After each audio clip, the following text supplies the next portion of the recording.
ಅಜಾತಿವಾದ ಅಂತ ನಾವನ್ನ ಸಿದ್ಧ ಮಾಡಬೇಕಾದ್ರೆ ಅಜಾತಿವಾದ ಮತ್ತು ಅಸ್ಪರ್ಶ ಯೋಗ ಹೇಳ್ತಾ ಇದ್ದಾರೆ. ಈ ಅಜಾತಿ ಅಂತ ನಾವನ್ನ ಕಾರ್ಯಕಾರಣ ಸಂಬಂಧ ಇಟ್ಟುಕೊಂಡು ಜಾತಿ ಅಂದರೆ ಹುಟ್ಟೋದು. ಯಾವುದಾದ್ರೂ ಒಂದು ಹುಟ್ಟಬೇಕಾದ್ರೆ ಹಿಂದೆ ಅದಕ್ಕೊಂದು ಪೂರ್ವಭಾವಿಯಾಗಿ ಒಂದು ಸತ್ ಪದಾರ್ಥ ಇರಬೇಕು. ಅದರ ವಿಕಾರದಿಂದ ಹುಟ್ಟುವುದು ಒಂದಾಗುತ್ತೆ. ಹೀಗೆ ಒಂದು ಹುಟ್ಟುವಂತಿದ್ದರೆ ಅದು ಕಾರ್ಯ ಅಂತಂತಾರೆ. ಕಾರ್ಯ ಕಾರಣ ಸಂಬಂಧ, ಕಾರ್ಯದಿಂದ ಕಾರಣ ಇರಬೇಕು. ಇವಾಗ ಸತ್ಕಾರ್ಯವಾದ ಅಂತ ಅನ್ನೋದ್ರಲ್ಲಿ ಕಾರ್ಯ ಅಡಗಿದ್ದ ಕಾರಣ ಅಂದರೆ ಏನು, ಒಂದು ಮಡಕೆ ಅಂತ ಆಗಬೇಕಾದ್ರೆ ಮಣ್ಣು ಅದರಲ್ಲಿ ಇರಬೇಕು. ಮಣ್ಣಿಗೆ ಮಡಕೆಯನ್ನು ಉಂಟು ಮಾಡತಕ್ಕಂತಹ ಶಕ್ತಿ ಇರಬೇಕು. ಆದ್ದರಿಂದ ಕಾರಣ ಅಂತ ಅನ್ನೋದರಲ್ಲಿ ಕಾರ್ಯ ಅಡಗಿದೆ. ಇದು ಸತ್ಕಾರ್ಯ. ಇದು ಕಾರಣ ಅವಸ್ಥಾ ಅಂತ ಅನ್ನೋದು ಆ ಘಟ ಬಂದ ಮೇಲೆ ಆಗುತ್ತೆ. ಇಲ್ಲಿ ಏನು ತೋರಿಸ್ತೀವಿ, ಇಲ್ಲಿ ಸಾಮಾನ್ಯವಾಗಿ ಈ ಮುಂದಿನ ಕೆಲವು ಶ್ಲೋಕಗಳಿಗೆ ಒಂದು ಅಸಂಬದ್ಧವಾಗಿ ಇವೆ. ಕಾರ್ಯ ಕಾರಣ, ಕಾರ್ಯದಿಂದ ಕಾರಣ ಬರುತ್ತೆಯೋ, ಕಾರಣದಿಂದ ಕಾರ್ಯ ಬರುತ್ತೆಯೋ. ಇಲ್ಲಿ ಈ ನೇರವಾಗಿ ಈ ಶ್ಲೋಕಗಳನ್ನು ಓದಿದರೆ ಅದು it does not make any sense. ಅಂದರೆ ಅದರ ಬ್ಯಾಕ್ಗ್ರೌಂಡ್ ಇಲ್ಲದೆ ಇದ್ದರೆ ಇವಾಗ ಸುಮ್ಮನೆ ಓದಿ ನೋಡ್ತೀನಿ. ಈಗ ಇದಾಯ್ತಲ್ಲ, ಹತ್ತಿರದಾಯಿತು. ಕಾರಣಂ ಯಸ್ಯ ವೈ ಕಾರ್ಯಂ ಕಾರಣಂ ತಸ್ಯ ಜಾಯತೆ ಜಾಯಮಾನಂ ಕಥಮಜಂ ಭಿನ್ನಃ ನಿತ್ಯಂ ಕಥಂಚ ತತ್ ಅಂತ ಮುಂದಿನ ಶ್ಲೋಕ. ಕಾರಣಂ ಯಸ್ಯ ಮತೆ ವೈ ಕಾರ್ಯಂ, ಯಾರ ಅಭಿಪ್ರಾಯದಲ್ಲಿ ಈ ಕಾರಣ ಅಂತನ್ನೋದೇ ಕಾರ್ಯವೋ, ಈ ಸತ್ಕಾರ್ಯವಾದದಲ್ಲಿ ಹಾಗೆ ತಾನೆ. ಮಣ್ಣಿನಿಂದ ಮಡಕೆ, ಮಣ್ಣಿನಲ್ಲಿ ಮಡಕೆಯ ಪೂರ್ವಭಾವಿತ್ವ ಇದೆ, ಮಣ್ಣಿನಲ್ಲಿ ಇದೆ. ಅದು ಆ ಮಣ್ಣಿನಲ್ಲಿ ಮಡಕೆ ಆಗುವಂಥ ಸ್ವಭಾವ ಇರದೇ ಇದ್ದರೆ ಮಡಕೆ ಬರೋದು ಸಾಧ್ಯ ಇಲ್ಲ. ಆದ್ದರಿಂದ ನೀವು ಕಾರಣ ಕಾರ್ಯ ಅಂತ ಹೇಳುವಾಗ ಕಾರಣ ಅಂತನ್ನೋದು ಕಾರ್ಯದ ಪ್ರಾಗವಸ್ಥೆ, ಅದರ ಮೊದಲನೆಯ ಅವಸ್ಥೆ. ಅಂದ್ರೆ ಏನು, ಕಾರ್ಯ ಕಾರಣದಲ್ಲಿ ಅಡಗಿದೆ. ಕಾರಣಂ ತಸ್ಯ ಮತೆ ಜಾಯತೆ, ಅವರ ಅಭಿಪ್ರಾಯದಲ್ಲಿ ಏನಾಯಿತು, ಕಾರಣವೇ ಹುಟ್ಟುತ್ತೆ, ಮಣ್ಣೇ ಮಡಕೆಯಾಗುತ್ತೆ. ಜಾಯಮಾನಂ ಕಥಮಜಂ ಭಿನ್ನಂ ನಿತ್ಯಂ ಕಥಂಚ ತತ್. ಇವಾಗ ಕಾರಣ ಅಂತನ್ನೋದೇ ಹೀಗೆ ಹುಟ್ಟುತ್ತೆ, ಮಾರ್ಪಡುತ್ತೆ ಅಂತಂದ ಮೇಲೆ ಅದು ಭಿನ್ನವಾಗಿ, ಅದು ಇದಕ್ಕಿಂತ ಬೇರೆಯಾಗಿ ವಿಕಾರವನ್ನು ಹೊಂದಿ ಕಥಂ ನಿತ್ಯವಾದದ್ದು ಅಂತ ಹೇಗೆ ಹೇಳ್ತೀರಿ? ಇಲ್ಲಿ ಇವರು ಯಾವುದನ್ನು ಮನಸ್ಸನ್ನು ಇಟ್ಕೊಂಡು ಹೇಳ್ತಾ ಇದ್ದಾರೆ, ಆತ್ಮ ಅಂತ ಅನ್ನೋದು ನಿತ್ಯವಾಗಿದೆ, ಆತ್ಮನಿಂದ ದೇಹ ಅಂತ ಬರುತ್ತೆ. ದೇಹ, ಇಂದ್ರಿಯ, ಮನಸ್ಸು ಇದಕ್ಕೆ ವಿಕಾರವಾಗತಕ್ಕಂಥ ಸ್ವಭಾವ ಇದೆ. ಅದು ಅಂತ ಹುಟ್ಟುತ್ತೆ, ತೋರಿಕೊಳ್ಳುತ್ತೆ, ಅಡಗುತ್ತೆ, ಇದಕ್ಕೆಲ್ಲ ಈ ಸ್ವಭಾವ ಇದೆ. ಈ ಆತ್ಮ ಎಲ್ಲ ಅವಸ್ಥೆಗಳಲ್ಲೂ ಏಕಪ್ರಕಾರನಾಗಿರತಕ್ಕವನು. ಆದ್ದರಿಂದ ನಿತ್ಯ. ನಿತ್ಯ ಅಂತ ನಾವು ಮಾತು ಏನರ್ಥ, ತ್ರಿಕಾಲ ಅಬಾಧಿತವಾದದ್ದು ನಿತ್ಯ. ಹಿಂದೆ, ಈಗ, ಮುಂದೆ ಈ ಮೂರು ಗತಿಗಳಲ್ಲಿಯೂ ಕೂಡ ಯಾವುದಕ್ಕೆ ವಿಕಾರ ಇಲ್ಲವೋ, ಹಿಂದಿತ್ತು ಈಗಿಲ್ಲ ಅಂತಲಾಗಲಿ, ಈಗಿದೆ ಮುಂದಿರೋಲ್ಲ ಅಂತಲಾಗಲಿ, ಅಥವಾ ಮುಂದೆ ಬರುತ್ತೆ ಈಗಿಲ್ಲ ಅಂತಲಾಗಲಿ, ಯಾವುದಕ್ಕೆ ಇಲ್ಲವೋ ಇದು ನಿತ್ಯ ಅಂತ ಕರಿತೀವಿ ನಾವು. ತ್ರಿಕಾಲ ಅಬಾಧಿತವಾದದ್ದು ಇದು ನಿತ್ಯ. ಹೀಗೆ ನೀವು ಆತ್ಮದಿಂದ ದೇಹ ಬರುತ್ತೆ, ದೇಹ ಮುಳುಗಿ ಹೋಗುತ್ತೆ, ತಿರುಗಿ ಆತ್ಮನಲ್ಲಿ ಹೋಗುತ್ತೆ. ಅಂದ್ರೆ ಏನು, ಆತ್ಮನಿಗೆ ಅಥವಾ ಜೀವಕ್ಕೆ ದೇಹವನ್ನು ಉಂಟು ಮಾಡತಕ್ಕಂಥ ಒಂದು ಧರ್ಮ ಇದೆ ಅಂತ ಒಪ್ಕೊಳ್ಬೇಕಾಯ್ತು. ಆ ದೇಹದಲ್ಲಿ ಹೇಗೊಂದು ಮಣ್ಣು ಅಂದರೆ ಮಡಕೆ ಆಗತಕ್ಕಂಥ ಧರ್ಮ ಇದಕ್ಕಿದೆ. ಅಂದರೆ ಕಾರಣದಲ್ಲಿ ಕಾರ್ಯ ಅಂತರ್ಗತವಾಗಿದೆ. ಮತ್ತೆ ಕಾರಣ ಕಾರ್ಯವಾಗಿ ಪರಿಣಮಿಸಿದ್ರೆ ಏನು ಹೇಳ್ತೀವಿ ನಾವು, ಹುಟ್ಟು ಅಂತ ಹೇಳ್ತೀವಿ, ಜಾತಿ ಅಂತ ಹೇಳ್ತೀವಿ. ಇದು ಹೀಗಾದರೆ ಇದು ಈ ವಿಕಾರ ಅಂತ ಕಾರಣಕ್ಕೆ ವಿಕಾರ ಬಂದು ಕಾರ್ಯ ಅಂತ ಆಗುತ್ತೆ.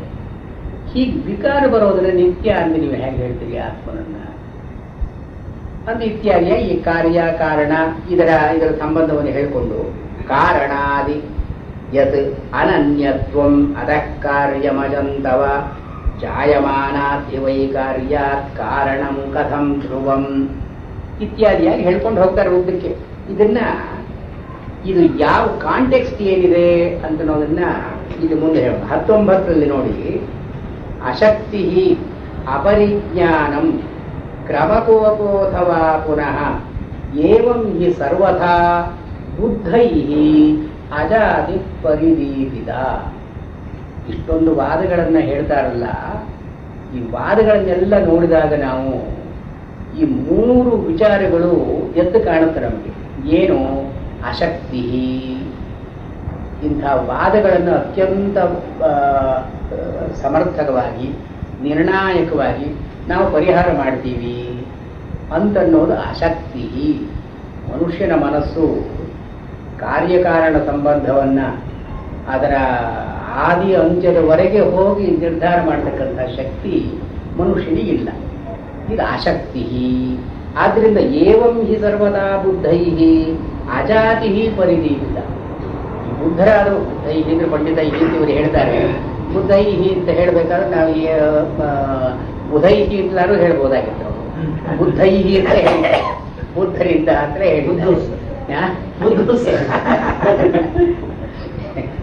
ಹೀಗೆ ಬುದ್ಧೈ ಎಲ್ಲಾ ಬುದ್ಧರಿಗಳಿಂದ ಅಜಾತಿವಾದ ಹೇಳಲ್ಪಟ್ಟಿದೆ. ಈ ಅಜಾತಿವಾದವನ್ನು ಹೇಳೋದಕ್ಕೆ ಅವರ ಕಾರಣ ಏನು ಅಂದ್ರೆ ಅಶಕ್ತಿ. ಮನುಷ್ಯನ ಮನಸ್ಸಿಗೆ ಇದನ್ನ ವೇಧೆ ಮಾಡಿ ಅಂದ್ರೆ ಒಳಗೆ ಹೋಗಿ ಇದನ್ನು ನಿರ್ಧಾರ ಮಾಡಬೇಕಂತಹ ಶಕ್ತಿ ಇಲ್ಲ. ಇದನ್ನ ಬುದ್ಧ ಕೆಲವು ಅಚಿಂತ್ಯಗಳು ಅಂತ ಹೇಳಿದ್ದಾರೆ. ಅಚಿಂತ್ಯ ಅನ್ನೋ ಮಾತಿಗೆ unthinkables, you can think about it. ಇವಾಗ ಕರ್ಮದ ಫಲ ಹೇಗೆ ಬರುತ್ತೆ, ಇದು ಅಚಿಂತ್ಯ ಅಂತ ಬುದ್ಧ ಹೇಳ್ತಾರೆ. ಯಾವ ಕರ್ಮ ಯಾವ ರೀತಿಯಲ್ಲಿ ಪರಿಪಾಕವನ್ನು ಹೊಂದಿ ಒಂದು ಕರ್ಮದವನ್ನ ಫಲವಾಗಿ ಕೊಡುತ್ತೆ, ಇನ್ನೊಂದು ಫಲವನ್ನು ಕೊಡುತ್ತೆ, ಇದು ಅಚಿಂತ್ಯ ಅಂತ ಹೇಳ್ತಾರೆ. ಯಾಕೆ ನಡುವೆ ಏನೇನು ಬೇಕಾದರೂ ಪ್ರಸಂಗಗಳಿರ್ಬೋದು. ಅದರಿಂದ ಕರ್ಮ ಫಲ ಇದು ಅಚಿಂತ್ಯವಾದದ್ದು. ಮತ್ತು ಪ್ರಥಮ ಹೇತು, ಈ ಜಗತ್ತಿಗೆಲ್ಲ ಮೊದಲನೇ ಕಾರಣ ಯಾವುದು? ಅವಿದ್ಯ. ಅವಿದ್ಯ ಅನ್ನೋದು ಯಾರ ಅವಿದ್ಯ? ಯಾತಕ್ಕೆ ಬಂದ ಅವಿದ್ಯ? ಇದು ಹೇಗೆ ಬಂತು, ಯಾಕೆ ಬಂತು, ಇದೆಲ್ಲ ಅಚಿಂತ್ಯ ಅಂತ ಹೇಳಿ. ಇದೆಲ್ಲ ಯೋಚನೆ ಮಾಡಿ ಪ್ರಯೋಜನ, ಯೋಚನೆ ಮಾಡೋದು ಸಾಧ್ಯ ಇಲ್ಲ ನಮಗೆ. ಇದು ಅಚಿಂತ್ಯ. ಮೂರನೇದು, ಈ ನಿರ್ವಾಣದಲ್ಲಿ ಏನಾಗುತ್ತೆ ಮನುಷ್ಯನಿಗೆ, ಅವನ ಸ್ಥಿತಿ ಏನು, ಮೋಕ್ಷಕ್ಕೆ ಹೋದವನು ಹೇಗಿರ್ತಾನೆ, ಇದೆಲ್ಲ ಅಚಿಂತ್ಯ. You can think about all these things. ಆದ್ದರಿಂದ ಈ 3 ತ್ರಯ ಅಚಿಂತ್ಯ ಅಂತ ಹೇಳಿ. ಈ 3 ಅಚಿಂತ್ಯವಾದದ್ದು: ಕರ್ಮಫಲ, ಪ್ರಥಮ ಹೇತು ಮತ್ತು ಮೋಕ್ಷದಲ್ಲಿ ಮೋಕ್ಷದ ಸ್ವರೂಪ ಏನು. ನಾವು ಸಂಸಾರಾವಸ್ಥೆಯಲ್ಲಿ ಇದ್ದುಕೊಂಡು ಮೋಕ್ಷದ ಸ್ವರೂಪ ಏನು ಅಂತ ಚರ್ಚೆ ಮಾಡಿದ್ರೆ ನಮ್ಗೆ ಹೇಗೆ ಅದು ಇತ್ಯರ್ಥವಾಗುತ್ತೆ, ನಮ್ಮ ಮನಸ್ಸಿಗೆ ಬರುತ್ತಾನೆ ಹೇಗೆ ಅದು. ಇದನ್ನು ಅಚಿಂತ್ಯ ಅಂತ ಕರೀತಾರೆ. ಇಲ್ಲಿ ಇವರು ಅಶಕ್ತಿ ಅಂತ ಕರೀತಾರೆ. ಅಶಕ್ತಿ. ಮನುಷ್ಯನಿಗೆ his capacity is limited to delve into fundamental principles. ಹಾಗೆ ಹೀಗೆ ಇದೆ ಅಂತ ಇತ್ಯರ್ಥವಾಗಿ ಹೇಳೋದಕ್ಕೆ ಸಾಧ್ಯ ಇಲ್ಲ. ಮತ್ತು ಅಪರಿಜ್ಞಾನಂ, ನಾವು ಕೆಲವು ವಿಷಯಗಳನ್ನು ತಿಳ್ಕೊಳ್ಬೋದು, ಕೆಲವು ವಿಷಯಗಳನ್ನು ತಿಳ್ಕೊಳ್ಳಾರವು, ಇನ್ನು ಕೆಲವು ವಿಷಯಗಳನ್ನು ತಿಳ್ಕೊಳ್ತೀವಿ, ಈ ವಿಷಯಗಳು ಮರೆತು ಹೋಗುತ್ತೆ. ಪರಿಜ್ಞಾನ ಅಂತಂದ್ರೆ ಎಲ್ಲವನ್ನೂ ಏಕಕಾಲದಲ್ಲಿ ಸಮಗ್ರವಾಗಿ ತಿಳ್ಕೊಳ್ತಕ್ಕಂತಹ ಶಕ್ತಿ ಪರಿಜ್ಞಾನ. ಪರಿ ಅಂದ್ರೆ ಸುತ್ತಲೂ, ಆಲ್ರೌಂಡ್. ಜ್ಞಾನ ಅಂದ್ರೆ ನಾಲೆಡ್ಜ್. ಈ ಪರಿಜ್ಞಾನ ಅಂತನ್ನೋದು ಆಲ್ರೌಂಡ್ ನಾಲೆಡ್ಜ್, ಕಂಪ್ಲೀಟ್ ನಾಲೆಡ್ಜ್. ಇದು ಮನುಷ್ಯನಿಗೆ ಸಾಧ್ಯ ಇಲ್ಲ. ಇದು ಅಪರಿಜ್ಞಾನ. ಕ್ರಮ ಕೋಪ ಅಥವಾ ಪುನಃ. ಕ್ರಮ ಅಂದ್ರೆ ಇದರಿಂದ ಇದು ಅಂತ ತರ್ಕದಿಂದ ನ್ಯಾಯದಿಂದ ನಾವೇನು ನಿರ್ಧಾರವಾಗಿ ಹೇಳ್ತೀವೋ ಇದು ಕ್ರಮ. ಈ ಕ್ರಮ ಕೋಪ ಅಂದ್ರೆ ವಿಪರ್ಯಯ, ಇದು ಬದಲಾಯಿಸೋದು. ಈ ಕ್ರಮ ಬದಲಾಯಿಸಿ ಹೋಗುತ್ತೆ. ನಾವು ಒಂದು ವಿಚಾರವಾಗಿ ಆಲೋಚನೆ ಮಾಡ್ತಾ ಇದ್ದಾಗ ನಮ್ಮ ವಿಚಾರ ಈ ಒಂದು ವಿಷಯವನ್ನು ಬಿಟ್ಟು ಬೇರೆ ವಿಷಯಕ್ಕೆ ಹೋಗುತ್ತೆ, ಅದನ್ನು ಬಿಟ್ಟು ಇನ್ನೊಂದು ವಿಷಯಕ್ಕೆ ಹೋಗುತ್ತೆ. ಮೊದಲು ಹೋದಂತಹದ್ದು ಅದು ಕೋಪ ಅಂದ್ರೆ ಅದು ವಿಪರ್ಯಸ್ತವಾಗುತ್ತೆ. ಅಂದ್ರೆ ಏನು, we can't concentrate on a single topic wholeheartedly. ಯಾವುದೇ ಇಂಟರ್ಮೀಡಿಯರಿ ಥಿಂಗ್ಸ್ ಕೆಲವು ಬರುತ್ತೆ, ಡಿಸ್ಟ್ರಾಕ್ಷನ್ಸ್ ಕೆಲವು ಬರುತ್ತೆ, ಇನ್ಸಿಡೆಂಟಲ್ ಆರ್ಗ್ಯುಮೆಂಟ್ಸ್ ಬರುತ್ತೆ. ಹೀಗೆಲ್ಲ ಇರೋದ್ರಿಂದ ಕ್ರಮಲೋಪ ಅಂತ ಆಗುತ್ತೆ. ಇದು 3 ಇರೋದ್ರಿಂದ ಇದು ಅಜಾತಿ ಅಂತನ್ನೋದ್ರಿಂದ ಸರ್ವೈಹಿ ಬುದ್ಧೈ ಅಜಾತಿ ಪರಿದೀಪಿತ. ಇದು ಅಜಾತಿ ಏನು ಅಂತನ್ನೋದಕ್ಕೆ ಯಾವುದಕ್ಕೆ ಕುರಿತು ಹೇಳ್ತಾ ಇದ್ದಾರೆ? 24ನೇ ಕಾರಿಕೆ. 24ನೇ ಕಾರಿಕೆವರೆಗೆ ನಾವು ಸ್ಕಿಪ್ ಮಾಡ್ಬೋದು. ಬರೀ ಹೀಗೆ ಒಂದು ಸ್ವಲಿಪ್ಸಿಸಮ್ ಅಂತ ಹೇಳ್ತಾರೆ. ಬರೀ ಮಾತಿನಲ್ಲಿ ಒಂದು ಚಮತ್ಕಾರವಾಗಿ ಹೇತುವಿನಿಂದ ಅದು ಫಲ ಅಂತ ಬಂದರೆ, ಫಲದಿಂದ ಹೇತು ಅಂತ ಬಂದರೆ ಇದಕ್ಕೆ ಒಂದು ಅನವಸ್ಥಾ ದೋಷ ಬರುತ್ತೆ. ಕಾರಣ ಕಾರ್ಯ ಅಂತ ಹೇಳಿದ್ರೆ ನಾವು ಯಾವುದನ್ನು ಕಾರಣ ಅಂತ ಹೇಳ್ತೀವೋ ಅದು ಕಾರ್ಯ, ಅದಕ್ಕೆ ಇನ್ನೊಂದು ಕಾರಣ ಅಂತ ಇರಬೇಕಲ್ಲ. ಅದು ಕಾರ್ಯವೇ ಅಂದರೆ ಅದಕ್ಕೊಂದು ಕಾರಣ ಅಂತ ಇರಬೇಕಲ್ಲ. ಹೀಗೆ ಅನವಸ್ಥಾ ದೋಷ ಅಂತ ರಿಗ್ರೆಸಸ್ ಆ್ಯಡಿಂಗ್ ಪಿರಿಯಡ್ ಇದಕ್ಕೆ ಹೋಗ್ತಾನೆ ಇರುತ್ತೆ. ಎಲ್ಲಿ ಅಂತ ನಿಲುಗಡೆ ಇಲ್ಲ ಇದಕ್ಕೆ. ಅದಕ್ಕೆ ತರ್ಕ ಅಪ್ರತಿಷ್ಠಾ ಅಂತ ವೇದಾಂತದಲ್ಲಿ ಯಾವ ಕಾಂಟೆಕ್ಸ್ಟಲ್ಲಿ ಇದನ್ನೆಲ್ಲ ಹೇಳ್ತಾ ಇದ್ದಾರೆ? 24ನೇ ಕಾರಿಕೆಯಲ್ಲಿ ಪ್ರಜ್ಞಪ್ತೇ ಸನಿಮಿತ್ತತ್ವಂ ಅನ್ಯಥಾ ದ್ವಯನಾಶತಃ ಸಂಕ್ಲೇಶಸ್ಯೋಪಲಬ್ಧೇಶ್ಚ ಪರತಂತ್ರಾಸ್ಥಿತ ಮತ. ಇದು ಒಂದು ಕ್ಲಿಂಚರ್ ಅಂತ ಅಲ್ಲ. ಇಲ್ಲಿವರೆಗೆ ಏನಾಯಿತು? ಈ ಒಂದು ಪ್ರಕರಣವನ್ನು ಅಜಾತಿ ಅಂತ ನಾವು ಪ್ರಕರಣವನ್ನು ತಗೊಂಡು ಗ್ರಾಹ್ಯ ಗ್ರಾಹಕ ಭೇದ ಅಂತ ದ್ವಯ ಇದೆ. ದ್ವಯ ಅಂದರೆ ಎರಡು. ಗ್ರಾಹಕ ಅಂತ ಒಂದು ಮನಸ್ಸಿದೆ, ಗ್ರಾಹ್ಯವಾದದ್ದು ವಿಷಯ ಇದೆ. ಮನಸ್ಸು ಇಂದ್ರಿಯಗಳ ಮೂಲಕವಾಗಿ ವಿಷಯವನ್ನು ಗ್ರಹಣ ಮಾಡುತ್ತೆ. ಎಲ್ಲಿಯವರೆಗೆ ಈ ದ್ವಯ ಅಂತಿದೆಯೋ, ಡ್ಯುಯಾಲಿಟಿ ಇದೆಯೋ, ಇದು ಪರಮಾರ್ಥ ಅಲ್ಲ. ಯಾಕೆಂದ್ರೆ ಇದಕ್ಕೆ ಪರತಂತ್ರತ ಅಂತ ಒಂದಿದೆ. ಈ ವಿಷಯ ಇದು ಹೇಗಿದೆ ಅಂತ ನಾವು ನೋಡ್ತೀವಿ, ನಮ್ಮ ಕಣ್ಣು ಹೇಗಿದೆಯೋ ಹಾಗಿದೆ ಅಂತ ನೋಡ್ತೀವಿ. ನನ್ನ ಕಣ್ಣು ಸರಿಯಾಗಿದ್ದರೆ ಒಂದು ರೀತಿಯಾಗಿ ಕಾಣುತ್ತೆ, ಕಾಮಾಲೆ ದೋಷ ಇದ್ದರೆ ಇದೆಲ್ಲ ಹಳದಿ ಇದ್ದಾಗ ಕಾಣುತ್ತೆ. ಅಥವಾ ಕಣ್ಣಿನಲ್ಲಿ ಇನ್ಯಾವುದಾದ್ರೂ ದೋಷ ಇದ್ದರೆ ಇದು ಇನ್ಯಾವುದಾದ್ರೂ ರೀತಿಯಾಗಿ ಕಾಣುತ್ತೆ. ವಿಷಯ ಈ ಗ್ರಾಹಕನಿಗೆ ಪರತಂತ್ರವಾದದ್ದು. ಪರತಂತ್ರ dependent. The object is dependent on the viewer, observer. ಮತ್ತು ಈ ಅಬ್ಸರ್ವರ್ ಇವನು ಗ್ರಾಹಕನಾದವನು ವಿಷಯ ಇಲ್ಲದೆ ಅವನು ಗ್ರಹಣ ಮಾಡೋದು ಏನು ಬಂತು? ವಿಷಯದಲ್ಲಿ ಏನಾದರೂ ದೋಷಗಳಿದ್ದರೆ ಇವನು ಅದನ್ನು ಹಾಗೇ ನೋಡ್ತಾನೆ. ತುಂಬ ದೂರ ಇರತಕ್ಕಂತಹ ವಸ್ತು, ಹತ್ತಿರ ಇರತಕ್ಕಂತಹ ವಸ್ತು ಯಥಾವತ್ತಾಗಿ ಕಾಣೋದು ಸಾಧ್ಯ ಇಲ್ಲ. ಪ್ರಮಾಣ ಒಂದಿದ್ರೆ ತುಂಬ ದೂರ ಇದ್ರೆ ಚಿಕ್ಕದಾಗಿ ಕಾಣುತ್ತೆ, ಅಥವಾ ಅದೇ ವಸ್ತು ಕಣ್ಣಿಗೆ ಹತ್ತಿರ ಬಂದರೆ ತುಂಬ ದೊಡ್ಡದಾಗಿ ಕಾಣುತ್ತೆ. ಇದು ಯಥಾಭೂತ ಅಲ್ಲ. ಆದ್ದರಿಂದ ವಿಷಯಕ್ಕೆ ಇಂದ್ರಿಯದ ಪಾರತಂತ್ರ್ಯ ಅಂತಿದೆ, ಇಂದ್ರಿಯಗಳಿಗೆ ವಿಷಯದ ಪಾರತಂತ್ರ್ಯ ಅಂತಿದೆ. ಯಾವುದು ಒಂದಕ್ಕೊಂದು ಡಿಪೆಂಡ್ ಆಗುತ್ತೋ ಇದರಲ್ಲಿ ವ್ಯವಹಾರ ಅಂತಿದೆಯೇ ಹೊರತು ಪರಮಾರ್ಥ ಅಂತಿಲ್ಲ. ಕಾರ್ಯದಿಂದ ಕಾರಣ, ಕಾರಣದಿಂದ ಕಾರ್ಯ, ಅದು ಅನ್ಯೋನ್ಯಾಶ್ರಯ, ಕಾರಣ ಕಾರ್ಯ. ಈ ಕಾರಣಕಾರಿ ಎಲ್ಲೆಲ್ಲಿ ನಾವು ಹೇಳ್ತೀವೋ ಇದು ಪರಮಾರ್ಥ ಅಂತ ಅಲ್ಲ, ಇದು ವ್ಯವಹಾರದಲ್ಲಿ ನಾವು ಹೇಳ್ತಾ ಇದ್ದೀವಿ. ಇದೇ ಮಾತನ್ನು ಹೇಳ್ತಾರೆ ಇಲ್ಲಿ. ಅದನ್ನು ಎತ್ತುಕೊಂಡು ಎಲ್ಲಿ ನಾವು ವ್ಯವಹಾರ ಮಾಡ್ತಾ ಇದ್ದೀವೋ ಇಲ್ಲಿ ಎಲ್ಲವೂ ಕೂಡ ದ್ವಯ ಅಂತ ಇದೆ. ಒಂದು ಡೈಕಾಟಮಿ, ಡ್ಯುಯಾಲಿಟಿ ಒಂದು ಇದೆ. ಇರತಕ್ಕದ್ದು ಒಂದು, ನಾವು ನೋಡ್ತಕ್ಕದ್ದು ಇನ್ನೊಂದು. ಈ ಇರತಕ್ಕದ್ದು ಇಲ್ಲದೆ ನೋಡೋದು ಇದನ್ನ ಪ್ರತಿಭಾಸ ಅಂತ ಕರೀತಾರೆ. ಇರೋದನ್ನ ನಮ್ಮ ಇಂದ್ರಿಯಗಳಿಗೆ, ಮನಸ್ಸಿಗೆ ಅನುಗುಣವಾಗಿ ನೋಡೋದನ್ನ ಪರಿಕಲ್ಪಿತ ಅಂತ ಕರೀತಾರೆ. ನಾವು ಕಲ್ಪನೆ ಮಾಡಿಕೊಳ್ಳೋದು. ಇಂಥದ್ದು, ಇದೊಂದು ಮೇಜು ಅಂದರೆ ಮೇಜು ಅಂತ ನಾವು ಗುಣ ಆ ವಸ್ತುವಿನಲ್ಲಿ ಇಲ್ಲ. ನಾವು ಅದನ್ನು ಕಲ್ಪನೆ ಮಾಡಿಕೊಳ್ಳೋದು. ಇದನ್ನು ನೋಡಿ ಅದರ ಒಂದು ವೃತ್ತಿಯನ್ನು ಹಿಡಿದು ಅದು ಯಾವ ಫಂಕ್ಷನ್ ಏನು ಮಾಡುತ್ತೆ, ಅದು ಮೇಜು ಅಂತೀವಿ, ಕುರ್ಚಿ ಅಂತೀವಿ. ಅದರ ಆಬ್ಜೆಕ್ಟಿವ್ಲಿ ಅದು ಮೇಜು ಅಲ್ಲ, ಕುರ್ಚಿಯೂ ಅಲ್ಲ. ಎಲ್ಲರಿಗೂ ಅದು ಮೇಜು ಕುರ್ಚಿ ಅಲ್ಲ. ನಮಗೆ ಇದು ಮೇಜು ಅಂದರೆ ನಾವು ಕಲ್ಪನೆ ಮಾಡಿಕೊಳ್ಳೋದು, ಪರಿಕಲ್ಪಿತ ಅಂತ ಹೆಸರು.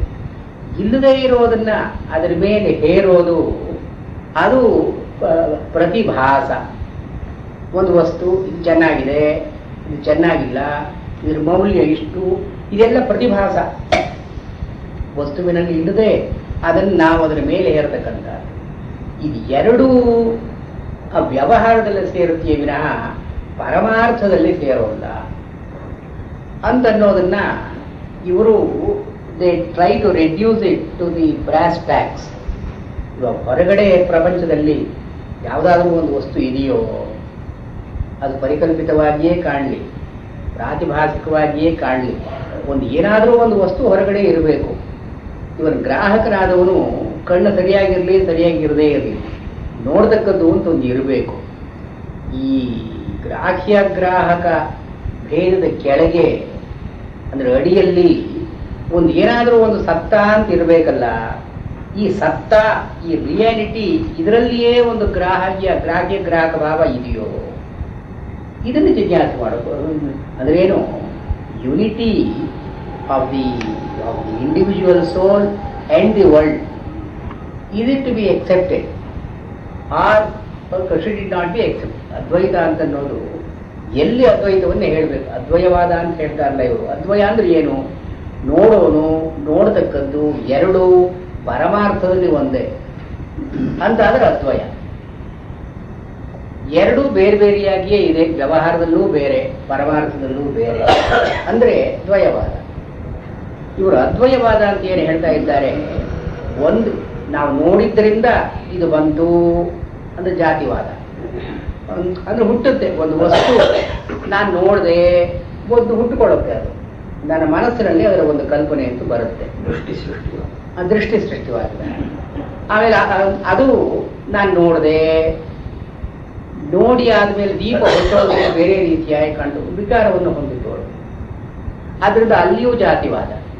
ಈ ಜಾತಿವಾದ ಅಂತ ಇಟ್ಕೊಂಡ್ರೆ ಗ್ರಾಹ್ಯ ಗ್ರಾಹಕ ಭೇದ ಅಂತ ಒಪ್ಕೊಂಡು individual and the world, they are two different realities. One transacts with the other and they never become one.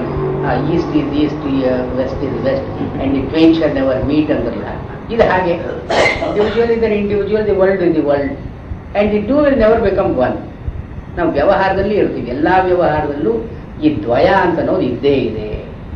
ಇವರೇನು ಹೇಳ್ತಾರೆ, ಈ ಒಂದು ವಾದದಲ್ಲಿ ಅಜಾತಿವಾದ ಅಂತ ಅನ್ನೋದ್ರಲ್ಲಿ ಇದು ಎರಡು ಸತ್ತಾಗಳಲ್ಲ, ಒಂದೇ ಬೇಸಿಕ್ ಆಗಿ ಇರತಕ್ಕಂಥ ಅಂತ ಹೇಳೋದು. ಇಲ್ಲಿ ಅದನ್ನ ಬೇರೆ ಒಂದು ನ್ಯೂಯಾನ್ಸ್ ಅಂತ ಹೇಳ್ತಾರೆ. ಪ್ರಜ್ಞಪ್ತೇ ಸನಿಮಿತ್ತತ್ವಂ. ಪ್ರಜ್ಞಪ್ತಿ ಇದೇ ಒಂದು ನಿರ್ದಿಷ್ಟ ವರ್ಡ್. ಇದು ಬೇರೆ ಯಾವ ವೇದಾಂತದಲ್ಲಿಯೂ ಕೂಡ ಈ ಪ್ರಜ್ಞಪ್ತಿ ಅಂತ ಅನ್ನೋ ಪದಪ್ರಯೋಗ ಇಲ್ಲ. ಯಾವ ಉಪನಿಷತ್ತಿನಲ್ಲೂ ಬರೋಲ್ಲ, ಬ್ರಹ್ಮಸೂತ್ರದಲ್ಲಿ ಬರೋಲ್ಲ, ಶಂಕರಾಚಾರ್ಯರ ಭಾಷ್ಯದಲ್ಲಿ ಬರೋ ಪ್ರಜ್ಞಪ್ತಿ ಅಂತ ಅನ್ನೋ ಮಾತು ಉಪನಿಷತ್ತಿನಲ್ಲಿ ಪ್ರಜ್ಞಾನ ಅಂತ ಉಪಯೋಗಿಸ್ತಾರೆ, ಸಂಜ್ಞಾನ ಅಂತ ಉಪಯೋಗಿಸ್ತಾರೆ. ಈ ಪ್ರಜ್ಞಪ್ತಿ ಅಂತನ್ನೋ ಮಾತು ಟಿಪಿಕಲ್ ಬುದ್ಧಿಸ್ಟ್ ಎಕ್ಸ್ಪ್ರೆಷನ್. ಅವರ ಪುಸ್ತಕಗಳೇ ಇದೆ. ಪ್ರಜ್ಞಪ್ತಿ ಮಾತ್ರದ ಸಿದ್ಧಿ, ಅದು ವಸುಬಂಧುವಿನ ಪುಸ್ತಕದ ಹೆಸರೇ ಅದು, ಪ್ರಜ್ಞಪ್ತಿ ಮಾತ್ರದ ಸಿದ್ಧಿ. ಮಾಧ್ಯಮಿಕರಲ್ಲಿ ಪ್ರಜ್ಞಪ್ತಿ ಅಂತನ್ನೋದನ್ನ ಬೇಸಿಕ್ ಅವೇರ್ನೆಸ್ ಅಂತ ಹೇಳ್ತಾರೆ. ಜ್ಞಪ್ತಿ ಅನ್ನೋ ಮಾತಿಗೆ ಈ ಜ್ಞಾ ಧಾತು, ಜ್ಞಾ ಅಂದ್ರೆ ತಿಳ್ಕೊಳ್ಳೋದು, ಜ್ಞಾ ಅವಬೋಧನೆ, ತಿಳ್ಕೊಳ್ಳೋದು ಟು ನೋ ಅಂತ ಅರ್ಥ. ಈ ಜ್ಞಪ್ತಿ ಅಂತನ್ನೋದ್ರಲ್ಲಿ ಯಾವುದು ತಿಳ್ಕೊಂಡ ಮೇಲೆ ಉಂಟಾಗಿದೆಯೋ ಅದು ಜ್ಞಪ್ತಿ. ಅಂದ್ರೆ the thing which has come in to existence after it is known, ಅದು ತಿಳುವಳಿಕೆಯೇ ಒಂದು ವಸ್ತುವಾಗಿ ಪರಿಣಮಿಸಿದರೆ ಇದು ಜ್ಞಪ್ತಿ. ಅದು ಇವಾಗ ನಾವು ಏನೋ ಒಂದು ಈ ರಾತ್ರಿಯಲ್ಲಿ ಹೋಗ್ತಾ ಇಲ್ಲಿ ಒಂದು ದೆವ್ವ ಇದೆ ಅಂತ ಯಾರೋ ಹೇಳ್ತಾರೆ, ಮರ ಎಲೆಗಳು ಒಂದು ಸ್ವಲ್ಪ ಶಬ್ದ ಮಾಡುತ್ತೆ, ತಕ್ಷಣ ನಮ್ಮ ಮನಸ್ಸಿನಲ್ಲಿ ಒಂದು ಹೆದರಿಕೆ ಅಂತ ಆಗುತ್ತೆ. ಇದು ನಮ್ಮ ಹೆದರಿಕೆ ಆಗೋದ್ರಿಂದ ಅಂದ್ರೆ ಭೂತದ ಆ ಭೂತದ ಚೇಷ್ಟೆ ನಮಗೆ ಸ್ಪಷ್ಟವಾಗಿ ಕಾಣುತ್ತೆ. ದೆವ್ವ ಇದ್ದ ಹಾಗೆ ಕಾಣುತ್ತೆ, ದೆವ್ವ ಮನಸ್ಸಲ್ಲಿ ಇದ್ರೆ ದೆವ್ವ ಇದ್ದ ಹಾಗೆ ಕಾಣುತ್ತೆ, ಅಲ್ಲಿ ಹಾವು ಅಂತ ಉಂಟ್ಕೊಂಡ್ರೆ ಹಾವಿನ ಹಾಗೆ ಕಾಣುತ್ತೆ. ಇವೆಲ್ಲ ಜ್ಞಪ್ತಿ. ಮನಸ್ಸಲ್ಲಿರ್ತಕ್ಕಂಥ ಭಾವನೆ ಇಟ್ ಬಿಕಮ್ಸ್ ಎನ್ ಆಬ್ಜೆಕ್ಟ್. ಇವು ನಮ್ಮ ರಾಗ ದ್ವೇಷಾದಿಗಳೆಲ್ಲ ಹೀಗೆ. ಒಬ್ಬ ಮನುಷ್ಯ ಕೆಟ್ಟವನು ನಮ್ಮ ಮನಸ್ಸಿಗೆ ಬಂದರೆ ಮನುಷ್ಯ ಕೆಟ್ಟವನೇ, ನಮ್ಮ ದೃಷ್ಟಿಯಲ್ಲಿ ಕೆಟ್ಟವನೇ ಅವನು. ಇದೆಲ್ಲ ಜ್ಞಪ್ತಿ ಅಂತ ಕರೀತಾರೆ. ಜ್ಞಪ್ತಿ ಅಂದ್ರೆ ಏನು? Where the thoughts assumes the status of A thing. ಇದು ಬಹಳ ಮುಖ್ಯವಾದದ್ದು ಅವರಲ್ಲಿ. ಇವಾಗ ಇಡೀ ಜಗತ್ತು ನಾವು ಇದೆ ಅಂತಂದ್ರೆ ಇದೆ, ಇಲ್ಲ ಅಂತಂದ್ರೆ ಇಲ್ಲ, ಚೆನ್ನಾಗಿದೆ ಅಂದ್ರೆ ಚೆನ್ನಾಗಿದೆ, ಚೆನ್ನಾಗಿಲ್ಲ ಅಂದ್ರೆ ಚೆನ್ನಾಗಿಲ್ಲ. ಇದು ಜ್ಞಪ್ತಿವಾದ ಅಂತ ಅವರಲ್ಲಿ ದೃಷ್ಟಿ ಸೃಷ್ಟಿವಾದವೇ. ಇದು ದೃಷ್ಟಿ ಸೃಷ್ಟಿವಾದ ಅಂತ ಹೇಳ್ತಾ ಇದ್ದಾರೆ. ನೀವು ನೋಡೋದ್ರಿಂದ ಅದಿದೆ, ನೀವು ನೋಡದೇ ಇದ್ರೂ ವಸ್ತು ಇಲ್ಲ. ಈ ಜಗತ್ತು ಅಂತ ಅನ್ನೋದು ನಾವು ಬದುಕಿದ್ರೆ ಜಗತ್ತಿದೆ, ನಾವು ಬದುಕಿರದೇ ಇದ್ರೆ ಜಗತ್ತು ಅಂತಿಲ್ಲ. ಇದು ನಮ್ಮ ಮನಸ್ಸಿನಲ್ಲಿ ಏನಿದೆಯೋ ಅದು ಹೊರಗೆ ಹೋಗಿ ವಸ್ತುವಿನ ಆಕಾರವನ್ನು ತಳ್ಕೊಂಡ್ರೆ ಅದು ಜ್ಞಪ್ತಿ ಅಂತ ಹೇಳ್ತಾರೆ. ಮತ್ತೆ ನಾಗಾರ್ಜುನ ಇನ್ನೂ ಒಂದು ಹೆಜ್ಜೆ ಮುಂದೆ ಹೋಗಿ ಜಗತ್ತಿನಲ್ಲಿ ಎಲ್ಲ ವ್ಯವಹಾರಗಳು ಜ್ಞಪ್ತಿಯಿಂದಲೇ ಆಗೋದು ಅಂತ ಹೇಳ್ತಾರೆ. ಯಾರೋ ಒಬ್ಬರನ್ನ ನನ್ನ ಹೆಂಡತಿ ಅಂತ ಅಂದ್ಕೊಂಡ್ರೆ ಅದು ಜ್ಞಪ್ತಿಯೇ. ಅದು ಯಾವುದೋ ಬೇರೆ ವ್ಯಕ್ತಿ, ಬೇರೆ ಪುದ್ಗಲ, ಅದು ಅಲ್ಲಿ ಆಗತಕ್ಕ ಕ್ರಿಯೆಗಳೇ ಬೇರೆ. ನೀನು ಒಂದು ಸಂಬಂಧವನ್ನು ಕಲ್ಪಿಸಿ ನನ್ನ ಹೆಂಡತಿ, ನನ್ನ ಮಗ, ನನ್ನ ಗಂಡ ಅಂತ ಹೇಳಿಕೊಂಡ್ರೆ ಇದೆಲ್ಲ ಜ್ಞಪ್ತಿಯೇ. ಅಂದ್ರೆ ಏನು? It's a make believe. You are introducing a relation which is not justified by the objective world. ಇದಕ್ಕೆಲ್ಲ ಜ್ಞಪ್ತಿ ಅಂತ ಕರೀತಾರೆ. ಎಲ್ಲ ನಮ್ಮ ವ್ಯವಹಾರಗಳೆಲ್ಲ ಜ್ಞಪ್ತಿಯೇ. ಈ ಜ್ಞಪ್ತಿ ಅಂದ್ರೆ ಏನು? ಗ್ರಾಹಕ ಇದ್ದಾನೆ, ಗ್ರಾಹ್ಯ ಇದೆ, ಎರಡರ ನಡುವೆ ಇರೋ ಸಂಬಂಧ ನಾವು ಕಲ್ಪನೆ ಮಾಡಿಕೊಳ್ಳೋದು. ಇದು ವಸ್ತು ಇದೆ, ಒಂದು ಪುಸ್ತಕ ಇದೆ, ನಾನಿದ್ದೀನಿ, ಪುಸ್ತಕ ಚೆನ್ನಾಗಿದೆ ಅಂದ್ರೆ ನನ್ನ ಕಲ್ಪನೆ. ಅದು ಈ ಚೆನ್ನಾಗಿರೋ ಪುಸ್ತಕ, ಓದಬೇಕಾದ ಪುಸ್ತಕ ಅಂದ್ರೆ ಪುಸ್ತಕದಲ್ಲೂ ಇಲ್ಲ, ಅದು ನನ್ನಲ್ಲಿಯೂ ಇಲ್ಲ. ಇದು ಎರಡರ ಸಂಬಂಧದಿಂದ ಉಂಟಾಗತಕ್ಕಂಥ ಒಂದು ಕಲ್ಪನೆ.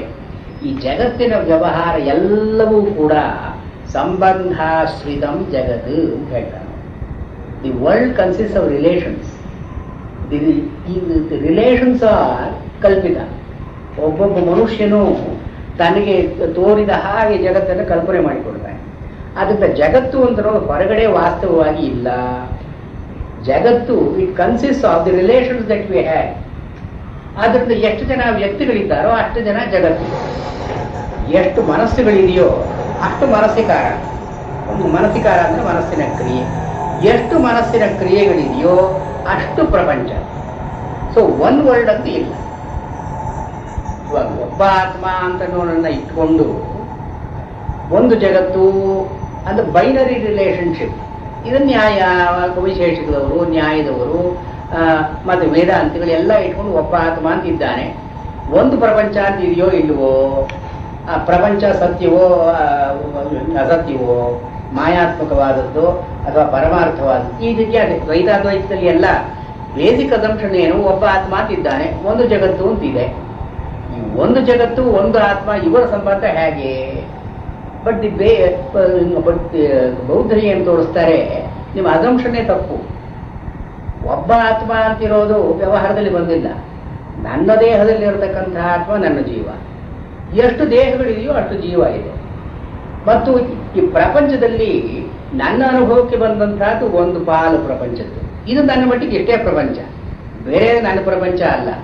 ಆದ್ದರಿಂದ ಈ ಸಂಬಂಧ ಅಂತನ್ನೋದು ಈ ವ್ಯಕ್ತಿಗೆ ಸೀಮಿತವಾದಂಥ ಜೀವ, ಇವನ ಅನುಭವಕ್ಕೆ ಸೀಮಿತವಾದಂತಹ ಜಗತ್ತು. ಇಂಥದ್ದು ಒಬ್ಬೊಬ್ಬ ವ್ಯಕ್ತಿಗೂ ಒಂದೊಂದು ಇದೆ.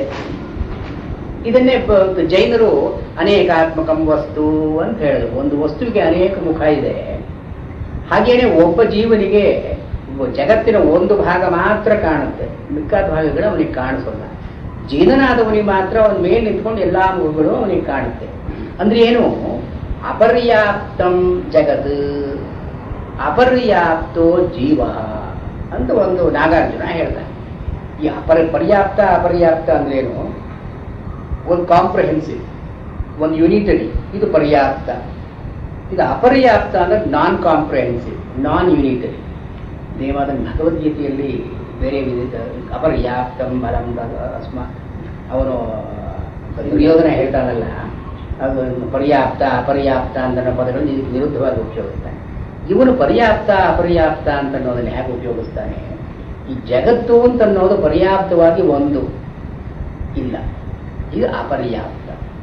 There is not one world that you think of, not is there one atman that you think of. There are many ಜೀವಾಸ್, ದೇರ್ ಆರ್ ಮೆನಿ ವರ್ಲ್ಡ್ಸ್.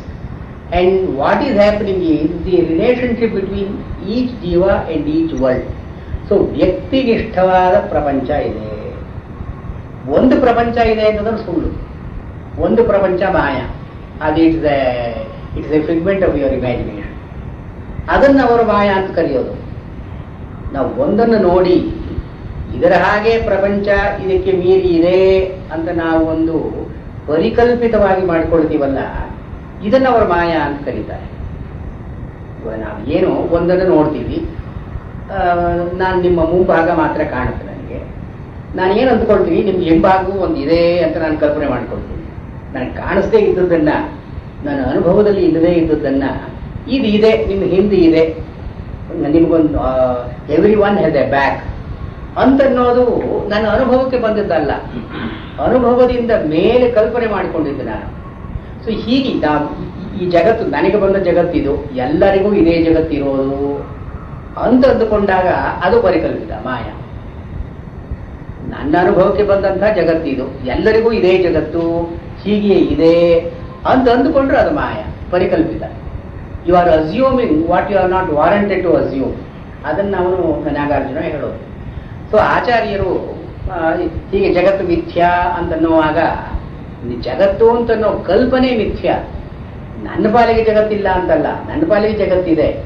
ಈ ನನ್ನ ಪಾಲಿಗಿರೋ ಜಗತ್ತಿನ ಮೇಲೆ ಒಂದು ಹೊರಗಡೆ ಒಂದು ಪ್ರಪಂಚ ಇದೆ, ಇದು ಎಲ್ಲರಿಗೂ ಸಮನಾಗಿದೆ ಅಂತ ಅಂದುಕೊಂಡ್ರೆ ಮಿಥ್ಯ. ಸೊ ವಾಸ್ತವವಾಗಿರ್ತಕ್ಕದ್ದು ಬೇರೆ ಬೇರೆ ಪ್ರಪಂಚಗಳು, ಬೇರೆ ಬೇರೆ ವ್ಯಕ್ತಿಗೆ ಬೇರೆ ಬೇರೆ ಪ್ರಪಂಚಗಳು.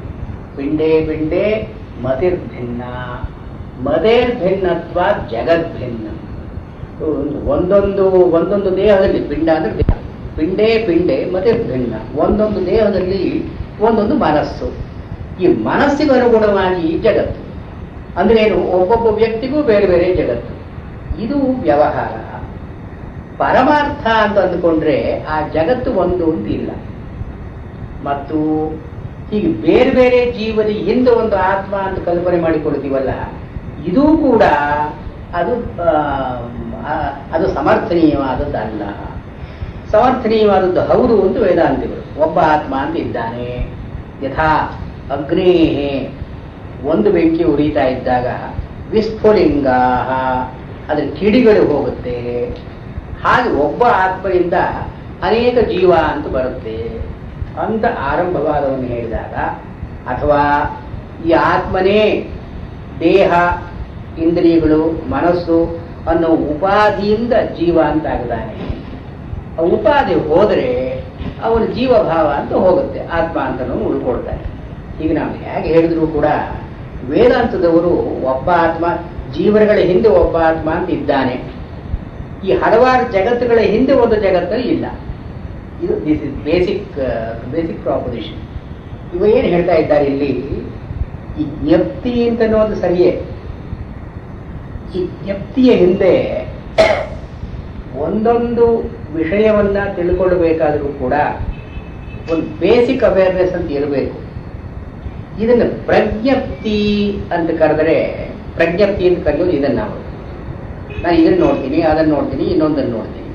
ನೋಡೋದು ಅಂತ ಒಂದು ಪ್ರತ್ಯೇಕವಾಗಿ ಇರಬೇಕು. ಅದು ಒಂದು ಇದ್ದರೆ, ಆ ವೃತ್ತಿ ಒಂದಿದ್ದರೆ ಇದನ್ನು ನೋಡ್ಬೋದು, ಅದನ್ನು ನೋಡ್ಬೋದು, ಮತ್ತೊಂದು ನೋಡ್ಬೋದು. ಈ ಬೇಸಿಕ್ ಅವೇರ್ನೆಸ್ ವಿಚ್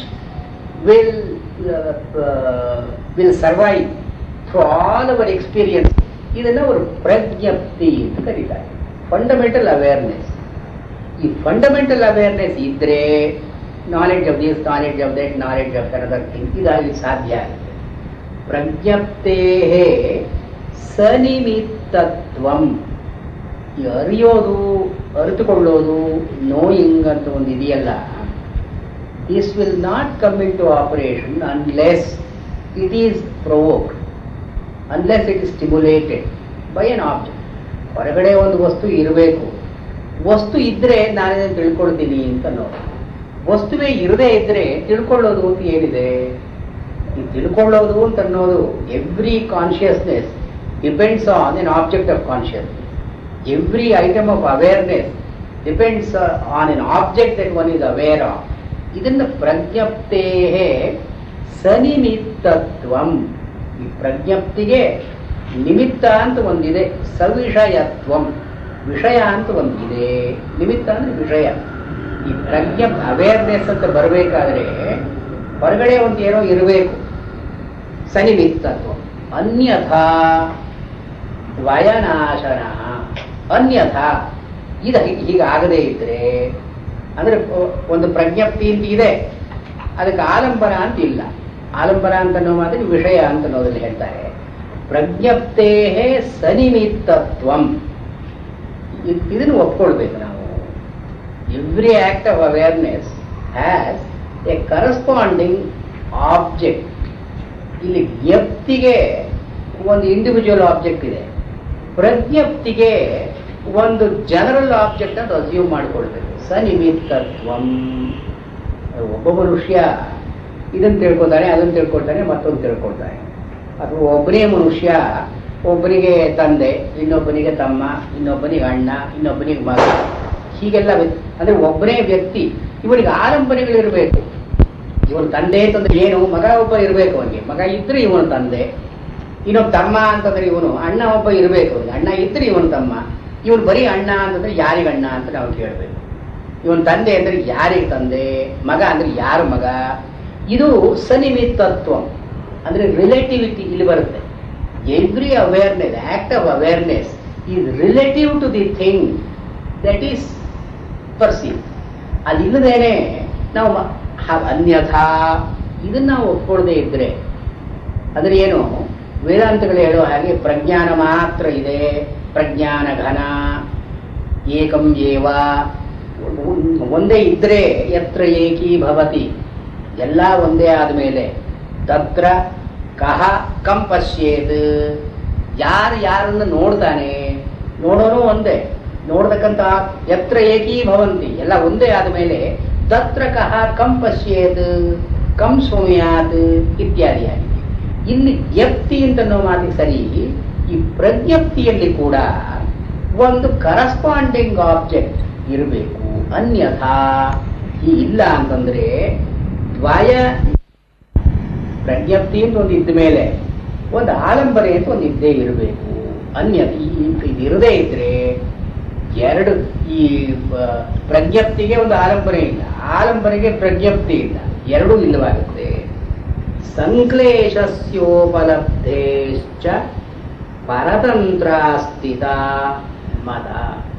ಅದು ಜಗತ್ತಿನಲ್ಲಿ ನಾವು ದುಃಖ ಅಂತ ಒಂದಿದೆ. ಸಂಕ್ಲೇಶ ಉಪಲಬ್ಧೇ ಚ, ಸಂಕ್ಲೇಶ ಅಂದ್ರೆ ದುಃಖ, ಉಪಲಬ್ಧಿ ಅಂದ್ರೆ ಅನುಭವ. ಸಂಕ್ಲೇಶೋಪಲಬ್ಧೇ, ಈ ದುಃಖದ ಅನುಭವ ಅಂತ ಎಲ್ಲರಿಗೂ ಇದೆಯಲ್ಲ ಒಂದು, ಇದು ಇರೋದ್ರಿಂದ ಪರತಂತ್ರ ಸ್ಥಿತ ಮದ, ಪ್ರಜ್ಞಾನಕ್ಕೆ ಪ್ರಜ್ಞಪ್ತಿಗೆ ವ್ಯತಿರಿಕ್ತವಾಗಿ ಬೇರೆಯಾಗಿ ಒಂದು ಬಾಹ್ಯಾರ್ಥ ಅಂತ ಇರಬೇಕು. ಬಾಹ್ಯಾರ್ಥ ಇರದೇ ಇದ್ರೆ ಇವರಿಗೆ ದುಃಖ ಅಂತ ಎಲ್ಲಿ ಬರುತ್ತೆ?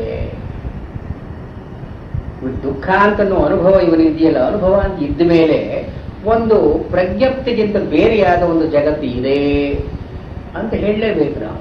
ಜಗತ್ತು ಇರದೇ ಇದ್ದರೆ ದುಃಖಾನುಭವ ಅಂತ ಎಲ್ಲಿ ಬರುತ್ತೆ?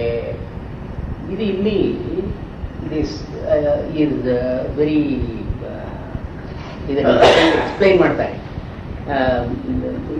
ಇಲ್ಲಿ ಎರಡು ಥರ ಹೇಳಿ, ಅನ್ಯಥಾ ದ್ವಯನಾಶನ ಇತ್ಯಾದಿಯಾಗಿ ಹೇಳಿ, ಇಲ್ಲಿ ಇವರು ಏನು ಹೇಳ್ತಾ ಇದ್ದಾರೆ, ಒಂದು ರಿಯಲಿಸ್ಟಿಕ್ ಪೊಸಿಷನ್ ತಗೊಳ್ತಾ ಇದ್ದಾರೆ. ಜಗತ್ತಿನಲ್ಲಿ ಕಾರ್ಯಕಾರಣಗಳಿದೆಯೋ ಇಲ್ಲವೋ, ಗ್ರಾಹ್ಯ ಗ್ರಾಹಕ ಸಂಬಂಧ ಇದೆಯೋ ಇಲ್ಲವೋ, ಅನೇಕ ಜೀವನಗಳ ಹಿಂದೆ ಒಂದು ಏಕಾತ್ಮದ ಅಂತನ್ನೋ ಮಾತು ಇದೆಯೋ ಇಲ್ಲವೋ, ಭಿನ್ನ ಭಿನ್ನವಾದ ವಸ್ತುಗಳ ಹಿಂದೆ ಒಂದು ಜಗತ್ತು ಅಂತ ಇದೆಯೋ ಇಲ್ಲವೋ, ಆದರೆ ದುಃಖದ ಅನುಭವ ಅಂತ ಮಾತ್ರ ಎಲ್ಲರಿಗೂ ಇದೆ. ಅಂದರೆ ಅನುಭವಾರೂಢವಾಗಿ ನಾವು ಅನುಭವದಿಂದ ಈ ಏನನ್ನು ಹೇಳಬಹುದು? ಈ ದುಃಖದ ಅನುಭವ ಅಂತ ಒಂದು ಪ್ರಜ್ಞಪ್ತಿಯ ಒಂದು ಪ್ರಕಾರ ಇದ್ದ ಮೇಲೆ ಇದಕ್ಕೆ ಆಲಂಬನೆಯಾಗಿ ಒಂದು ಜಗತ್ತು ಒಂದು ಇದ್ದೇ ಇದೆ.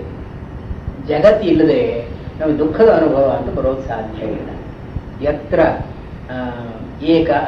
ಏನು ದ್ವಿತೀಯ ದ್ವೈ ಭಯಂ ಭವತಿ, ಎರಡನೆಯವನು ಇದ್ರೆ ಒಂದು ಭಯ ಅಂತ ಬರುತ್ತೆ, ಎರಡನೆಯವನು ಇಲ್ಲದೆ ಇದ್ರೆ ಒಂದು ಭಯ ಅಂತ ಏನು ಬರುತ್ತೆ? ಯತ್ರ ಏಕಿ, ಎಲ್ಲಿ ಒಬ್ಬನೇ ಇರ್ತಾನೋ ಅವನಿಗೆ ಭಯ ಅಂತಿಲ್ಲ. ಇನ್ನೊಂದು ಹೇಳ್ತಾರೆ, ಏಕಾಕಿ ನರಮತೆ, ಏಕಾಕಿಯಾಗಿದ್ದರೆ ಅವನಿಗೆ ಸಂತೋಷ ಇಲ್ಲ, ಆದ್ರಿಂದ ಇನ್ನೊಬ್ಬ ಬೇಕು. ಈ ಇನ್ನೊಬ್ಬ ಬೇಕಾದ್ರೆ ದ್ವಿತೀಯ ದ್ವೈ ಭಯಂ ಭವತಿ. ಇದು ಒಂದು ಪ್ಯಾರಾಡಾಕ್ಸಿಕಲ್. ಅಲ್ಲಿ ಇಲ್ಲಿ ಇವರು ಏನು ಹೇಳ್ತಾ ಇದ್ದಾರೆ, ಈ ದುಃಖ ಅಂತನ್ನೋದು ಕೂಡ ನಮ್ಮ ಇತರ ಅನುಭವಗಳ ಹಾಗೇ ಒಂದು ಅನುಭವ, ಅದು ಪರಿಕಲ್ಪಿತವಾದದ್ದಲ್ಲ, ಪ್ರಾತಿಭಾಸಿಕವಾದದ್ದು ಅಲ್ಲ. ದುಃಖ is A reality, it's A real experience. ದುಃಖದ ಅನುಭವ ಇಲ್ಲದೇ ಇದ್ದರೆ ಯಾರಿಗೂ ಕೂಡ ಪರಮಾರ್ಥದ ಮೇಲೆ ಕೀಳು ಅಂತ ಬರೋಲ್ಲ. ಈ ದುಃಖ ಇಸ್ ಎ ನೆಸೆಸರಿ ಒಂದು ಪ್ರಜ್ಞಪ್ತಿ ಅವರಿಗದು. ಈ ದುಃಖ ಅಂತ ಅನ್ನೋದಕ್ಕೆ where the mind finds a restraint or barrier. ಖ ಅಂದ್ರೆ ಆಕಾಶ, ಆಕಾಶ ಅಂದ್ರೆ ಖಾಲಿ ಇರತಕ್ಕಂತಹ ಜಾಗ, ಎಂಟಿ ಸ್ಪೇಸ್. ಇದರ ಅಂದ್ರೇನು? ಆಕಾಶದ ಲಕ್ಷಣ ಏನು? ಅವಕಾಶಪ್ರದತ್ವಾದ ಆಕಾಶ. ಅಲ್ಲಿ ಹೋಗೋದಕ್ಕೆ, ವಸ್ತು ಇರೋದಕ್ಕೆ ಜಾಗ ಮಾಡಿಕೊಟ್ರೆ, ಅವಕಾಶ ಇದ್ರೆ ಅದನ್ನು ಆಕಾಶ ಅಂತ ಕರೀತಾರೆ. ಆಕಾಶ ಇದು unfilled space where movement is possible, where a thing could exist. ಇದು ಅವಕಾಶ ಪ್ರದತ್ವಾದ ಆಕಾಶ.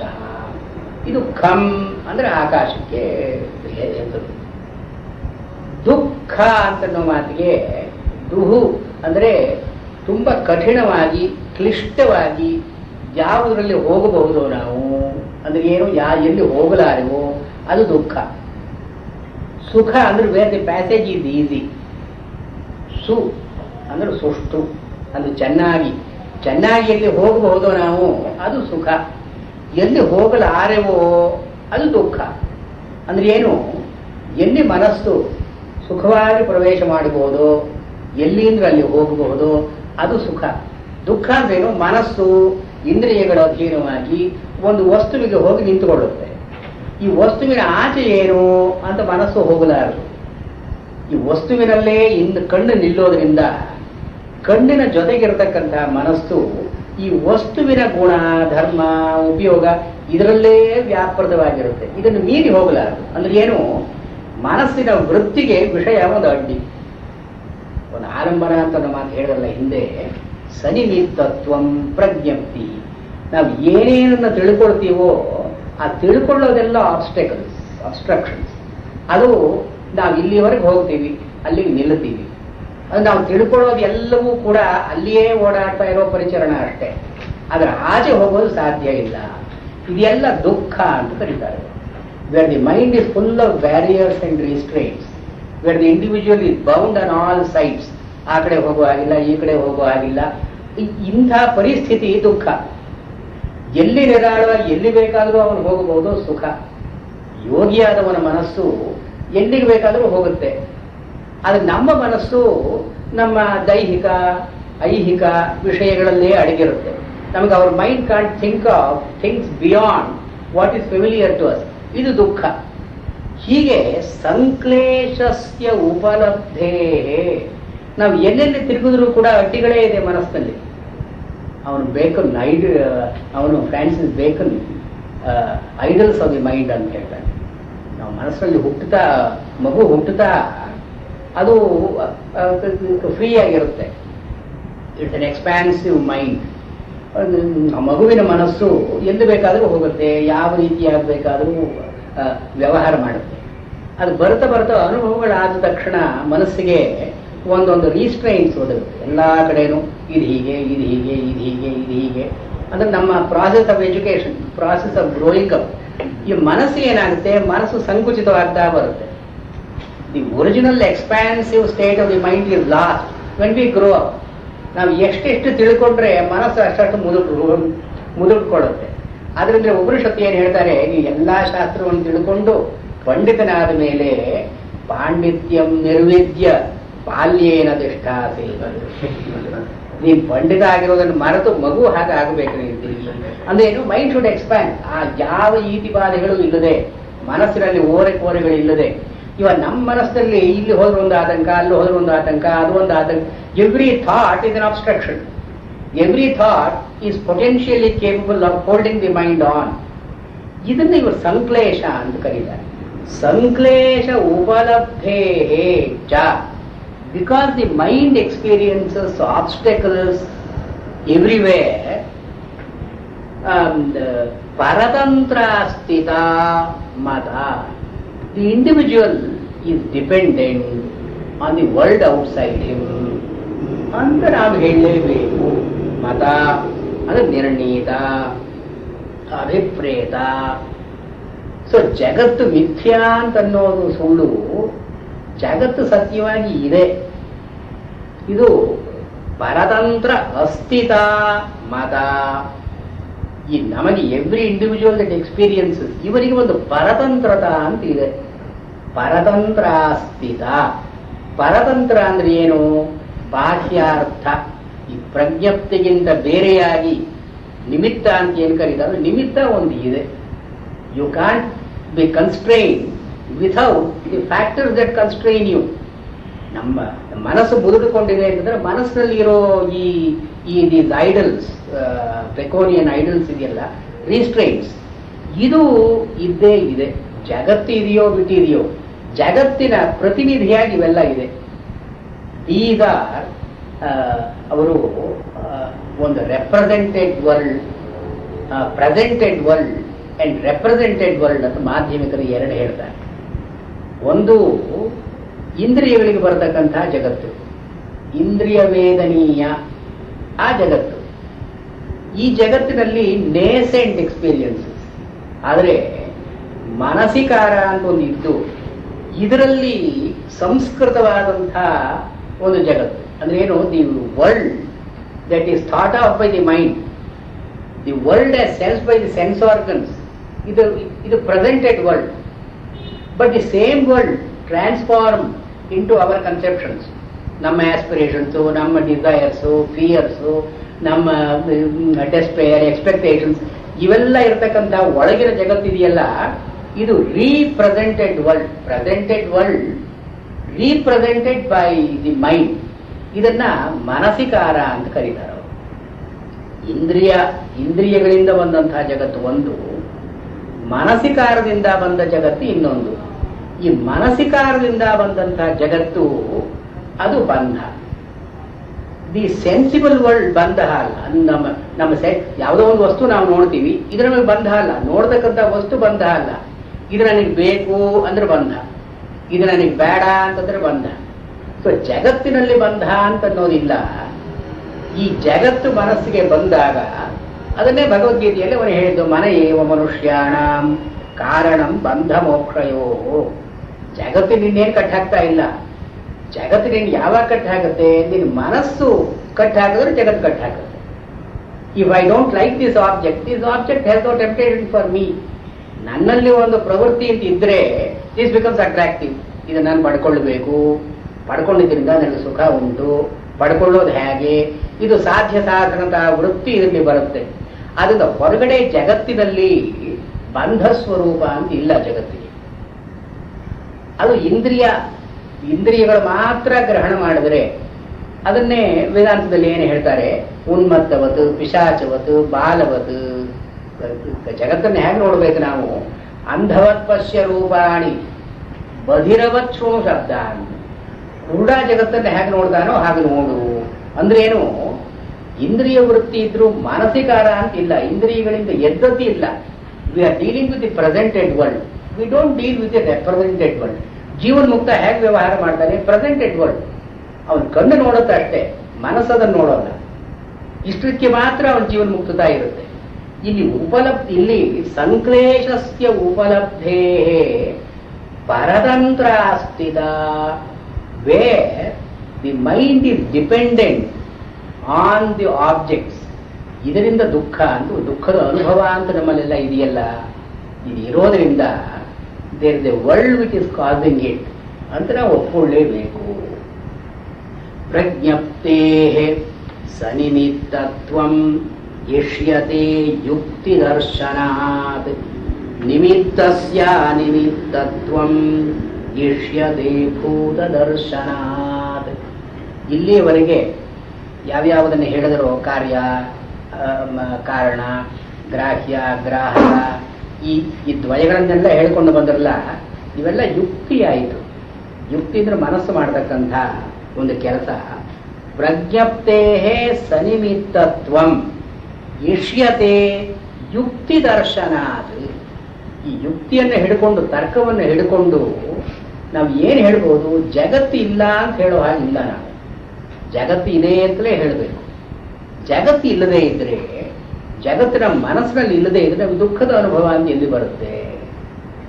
ಆದ್ರಿಂದ ಈ ಜಗತ್ತು ಇದೆ ಅಂತ ಯುಕ್ತಿಯಿಂದ ನಾವು ಹೇಳಲೇಬೇಕು. ಯುಕ್ತಿ ದರ್ಶನಾತ್ ಪ್ರಜ್ಞಪ್ತೇ ಸನಿಮಿತ್ತತ್ವಂ ಸವಿಷಯತ್ವಂ ಸಾಲಂಬನತ್ವಂ ಪರತಂತ್ರತ. ಇದು ಸನಿಮಿತ್ತ ಅಂತ ನೋಡಕ್ಕೆ ಅರ್ಥ. ಸನಿಮಿತ್ತತ್ವಂ ಇಷ್ಯತೆ ಯುಕ್ತಿ ದರ್ಶನಾತ್. ಆದರೆ ನಿಮಿತ್ತಸ್ಯ ಅನಿಮಿತ್ತತ್ವಂ ಇಷ್ಯತೆ ಭೂತ ದರ್ಶನಾತ್. ಭೂತ ಅನ್ನೋ ಮಾತು ಯಥಾಭೂತ, ಭೂತ ತಥದ ಅಂತ ಮಾಧ್ಯಮಿಕರು ಹೇಳೋ ಮಾತಿಗೆ ಸಂಕ್ಷೇಪ. ಭೂತ ದರ್ಶನಾತ್ ಪರಮಾರ್ಥ ದರ್ಶನ. ಇದ್ದದ್ದೇ ಇದ್ದ ಹಾಗೆ ನೋಡೋದ್ರಿಂದ ಅಂದ್ರೆ ಏನು, ಮನಸ್ಸನ್ನ ನಡುವೆ ಬಿಟ್ಟು ಇದಕ್ಕೆ ಕಲ್ಪನೆಗಳನ್ನ ಮಾಡಿ ಒದಗಿಸದೇ ಇದ್ರೆ ಭೂತ ದರ್ಶನ, ವೆರಿಡಿಕಲ್ ಪರ್ಸೆಪ್ಷನ್ ಅಂತ, seeing things as they are. ಅವನು ದೇಹವನ್ನು ನೋಡಬೇಕಾದ್ರೆ ಕುಣಪವತ್, ಯಾರಾದರೂ ಒಂದು ದೇಹವನ್ನು ನೋಡ್ದ, ಅವನ ಹೆಣಕ್ಕೂ ಬದುಕಿರೋವರೆಗೂ ಏನು ವ್ಯತ್ಯಾಸ ಅವನಿಗಿಲ್ಲ. ಯಾಕಂದ್ರೆ ಎರಡೂ ಕಾಣೋದು ಒಂದೇ ರೀತಿಯಾಗಿ ಕಾಣುತ್ತೆ ಅವನಿಗೆ. ಗುಣಭವದ್ ದರ್ಶನಂ. ಇದರಲ್ಲಿ ಇವನು ಒಳ್ಳೆಯ ಮನುಷ್ಯ, ಇವನದು ಇದು ಅಂತ ಹೇಳೋದೆಲ್ಲ ಮನಸ್ಸಿನ ಕಲ್ಪನೆಗಳು. ಇವು ಕಾಣತಕ್ಕದ್ದು ಏನು, ಭೂತ ದರ್ಶನ. ಗುಣಭವತ್, ಎಲ್ಲರೂ ಹೆಣಗಳ ಹಾಗೇನೆ ಬದುಕಿದ್ದಾರೆ ಅಂತ ಕಾಣೋದು ಮನಸ್ಸಿನ ಒಂದು ಕಲ್ಪನೆಯಿಂದ. ಹೀಗೆ ಭೂತ ದರ್ಶನಾತ್, ಇದ್ದದ್ರಲ್ಲಿ ಇದ್ದ ಹಾಗೆ ನಾವು ನೋಡೋದಿದ್ರೆ ನಿಮಿತ್ತಸ್ಯ ಅನಿಮಿತ್ತತ್ವಂ ಇಷ್ಯತೆ. ವಿಷಯಗಳು ವಿಷಯಗಳಾಗೋಲ್ಲ. ವಿಷಯಗಳು ಯಾವಾಗ ವಿಷಯ ಆಗತ್ತೆ, ನಾವು ಆ ಭೂತ ದರ್ಶನ ಅಂತ ಇಲ್ಲದೇ ಇದ್ರೆ, ಇದೊಂದು ವಸ್ತು, ಇದು ಬರೀ ಜಡವಾದದ್ದು, ಪಾಂಚಭೌತಿಕವಾದದ್ದು, ಇದರ ಸ್ವರೂಪ ಇದು ಅಂತ ಗೊತ್ತಾದ ಮೇಲೆ ಇದು ನನಗೆ ಬೇಕು ಅಂತ ಅನ್ನೋ ಭಾವನೆಯಲ್ಲಿ ಬರೋಲ್ಲ.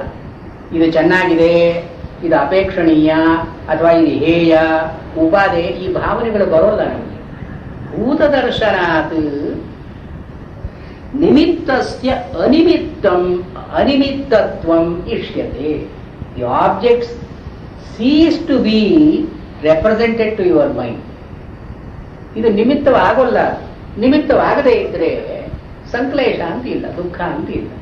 ದುಃಖ ಎಲ್ಲಿ ಬರುತ್ತೆ, ವಸ್ತುಗಳು ನಿಮಿತ್ತವಾದರೆ, ವಸ್ತುಗಳು ನಮಗೆ ಪರತಂತ್ರವಾದರೆ ಅಲ್ಲಿ ದುಃಖ ಅಂತ ಬರುತ್ತೆ. ಸೊ ಇವರು ಏನು ಮಾಡ್ತಾರೆ, ಇದರಲ್ಲಿ ಮಾಧ್ಯಮಿಕ ಇಷ್ಟು ಮಾತ್ರ ತಗೊಂಡಿದ್ದಾರೆ. ಮಾಧ್ಯಮಿಕ ಕಾರಿಕೆಯಲ್ಲಿ ಅವರಿಗೆ ದುಃಖವನ್ನೇ ಅನಲೈಸ್ ಮಾಡ್ಕೊಂಡು ಹೋಗ್ತಾರೆ.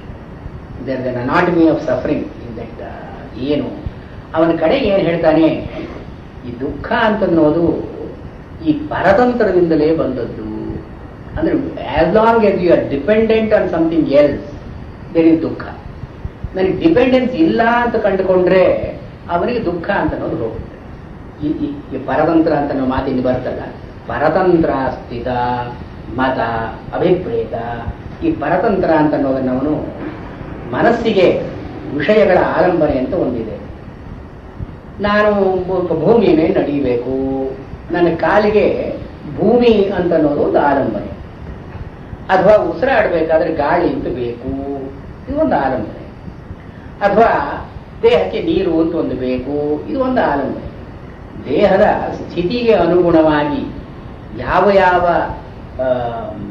ಅಗತ್ಯಗಳಿರುತ್ತೋ ಇವೆಲ್ಲ ಡಿಪೆಂಡೆನ್ಸಸ್. ಇದನ್ನ ನಾವು ಈ ಮಲ್ಟಿಪ್ಲೈ ಮಾಡ್ಕೊಂಡು ಹೋದ್ರೆ ನಮ್ಗೆ ಇರೋದಕ್ಕೆ ಭೂಮಿ ಮಾತ್ರ ಸಾಲದು. ಕಾಲು ಚೆನ್ನಾಗಿ ನಡೆಯೋದಕ್ಕೆ ಅದ್ರ ಮೇಲೆ ಏನಾದರೂ ಒಂದು ಹಾಸಬೇಕು ಇತ್ಯಾದಿಯಾಗಿ ಈ ಆಲಂಬನೆಯಿಂದ ಬೇರೆ ಬೇರೆಯಾಗಿ ನಾವು ಬೆಳೆಸ್ಕೊಂಡು ಇದರಿಂದ ನನಗೆ ಸುಖ, ಇದರಿಂದ ನನಗೆ ಹಿತ ಅಂತ ಮನಸ್ಸಿನಲ್ಲಿ ಮಾಡ್ಕೊಳ್ತೀವಲ್ಲ, ಇದು ನಿಮಿತ್ತವನ್ನ, ಇದು ಆ ಪದಾರ್ಥವನ್ನ, ಉದ್ಗಲವನ್ನ ನಿಮಿತ್ತವನ್ನಾಗಿ ನಾವು ಮಾಡ್ತಾ ಇದ್ದೀವಿ ಅಂತ ಹೇಳ್ತಾರೆ. ನಾಗಾರ್ಜುನ ಏನು ಹೇಳ್ತಾ ಇದ್ದಾನೆ, every time you desire an object you are depending on that object, you are sacrificing your freedom. ನಿನ್ನ ಸ್ವಾತಂತ್ರ್ಯ ಬಿಟ್ಟು ಇದಿದ್ದರೆ ನನಗೆ ತೃಪ್ತಿ, ಇದಿದ್ದರೆ ನನಗೆ ಸಂತೋಷ ಅಂದ್ರೆ ಏನಾಯ್ತು, ಅದಿಲ್ಲದೆ ಇದ್ರೆ ಸಂತೋಷ ಕೊಡುವಂತಹ ಸಾಮರ್ಥ್ಯ ಇಲ್ಲ. ಅದಿದ್ರೇ ನಿನ್ನ ಸಂತೋಷ. ಇದನ್ನ ಪುದ್ಗಲ ಪ್ರತೀತ್ಯ ಅಂತ ಕರೀತಾರೆ. ಪುದ್ಗಲ ಅಂದ್ರೆ ಕೆಲವು ವ್ಯಕ್ತಿಗಳು, ಈ ವ್ಯಕ್ತಿಗಳು ನನ್ನ ಹತ್ರ ಇರಬೇಕು, ಇದ್ರೂ ಸಂತೋಷ. ಆ ವ್ಯಕ್ತಿಗಳು ಹೋಗ್ಬಿಟ್ರೆ ನನಗೆ ಸಂತೋಷ ಇಲ್ಲ ಅಂತ ಒಂದು ಪುದ್ಗಲ ಪ್ರತೀತಿ ಅದು. So you are converting an object into a dependence. So you are through your experience you are depending on objects increasingly. ಇದನ್ನ ನಿಮಿತ್ತ ಅಂತ ಕರೀತಾರೆ. ನಿಮಿತ್ತಸ್ಯ ಅನಿಮಿತ್ತತ್ವಂ. So when the objects cease to make you depend, ಇವಾಗ ಆಬ್ಲಿಗೇಷನ್ ಅಂತ ಅಲ್ಲ, ಇವಾಗ ಈ ಚಂದ್ರಕೀರ್ತಿ ಇದಕ್ಕೆ ವ್ಯಾಖ್ಯಾನ ಬರೀತಾ ಹೇಳ್ತಾರೆ, ಇದು ಒಳ್ಳೆ ಪುಣ್ಯ ಸಂಪಾದನೆಗೆ ದಾನ ಮಾಡಬೇಕು ಅಂತ ಹೇಳ್ತಾರೆ. ಪುಣ್ಯ ಸಂಪಾದನಾರ್ಥಂ ದಾನ ವಿಷ್ಯತೆ ಬುಧೈ ಅಂತ ಒಂದು ಕೋಟ್ ಮಾಡ್ತಾರೆ. ಒಂದು ದಾನ ಅಂತ ಮಾಡಿದ್ರೆ ಒಂದು ಪುಣ್ಯ ಸಂಪಾದನೆ ಮಾಡಿಕೊಡ್ತೀವಿ. ಆ ದಾನ ಅಂತ ಕೊಡುವಾಗ ಏನು, ಅವನಿಗೆ ಇದು ಬೇಕಾಗಿರುತ್ತೆ ವಸ್ತು, ಅನಪೇಕ್ಷಿತವಾದದ್ದನ್ನು ದಾನ ಮಾಡಿದ್ರೆ ಯಾವ ಫಲವೂ ಇಲ್ಲ. ನನಗೆ ಬೇಡದೇ ಇದ್ದದ್ದನ್ನು ಯಾರಾದರೂ ಕೊಟ್ಟರೆ ಅದು ದಾನ ಅಂತ ಅನ್ನಿಸ್ಕೊಳ್ಳಲ್ಲ. ಸೊ ಅನಪೇಕ್ಷಿತ ವಸ್ತು, ನನಗೆ ಅಪೇಕ್ಷೆ ಇಲ್ಲದೇ ಇರತಕ್ಕಂತಹ ವಸ್ತುವನ್ನು ದಾನ ಮಾಡಿ ಪ್ರಯೋಜನ ಇಲ್ಲ. ಇವನಿಗೆ ಅಪೇಕ್ಷೆ ಇರತಕ್ಕಂತಹ ವಸ್ತುವನ್ನು ಕೊಡಬೇಕು. ಅಪೇಕ್ಷಾ ಅಂತ ಅನ್ನೋದು ಇವನಿಗೊಂದು ಇದ್ದರೆ, ನಾವು ಕೊಡೋ ವಸ್ತುವಿನಿಂದ ಇವನಿಗೆ ಅಪೇಕ್ಷಾ ನಿವೃತ್ತಿಯಿಂದಾಗಿ ತಾತ್ಕಾಲಿಕ ಸಮಾಧಾನವಾದರೆ, ಅವನಿಗೊಂದು ಸಂತೋಷವಾದರೆ, you are obligating him, you are making him depend on you.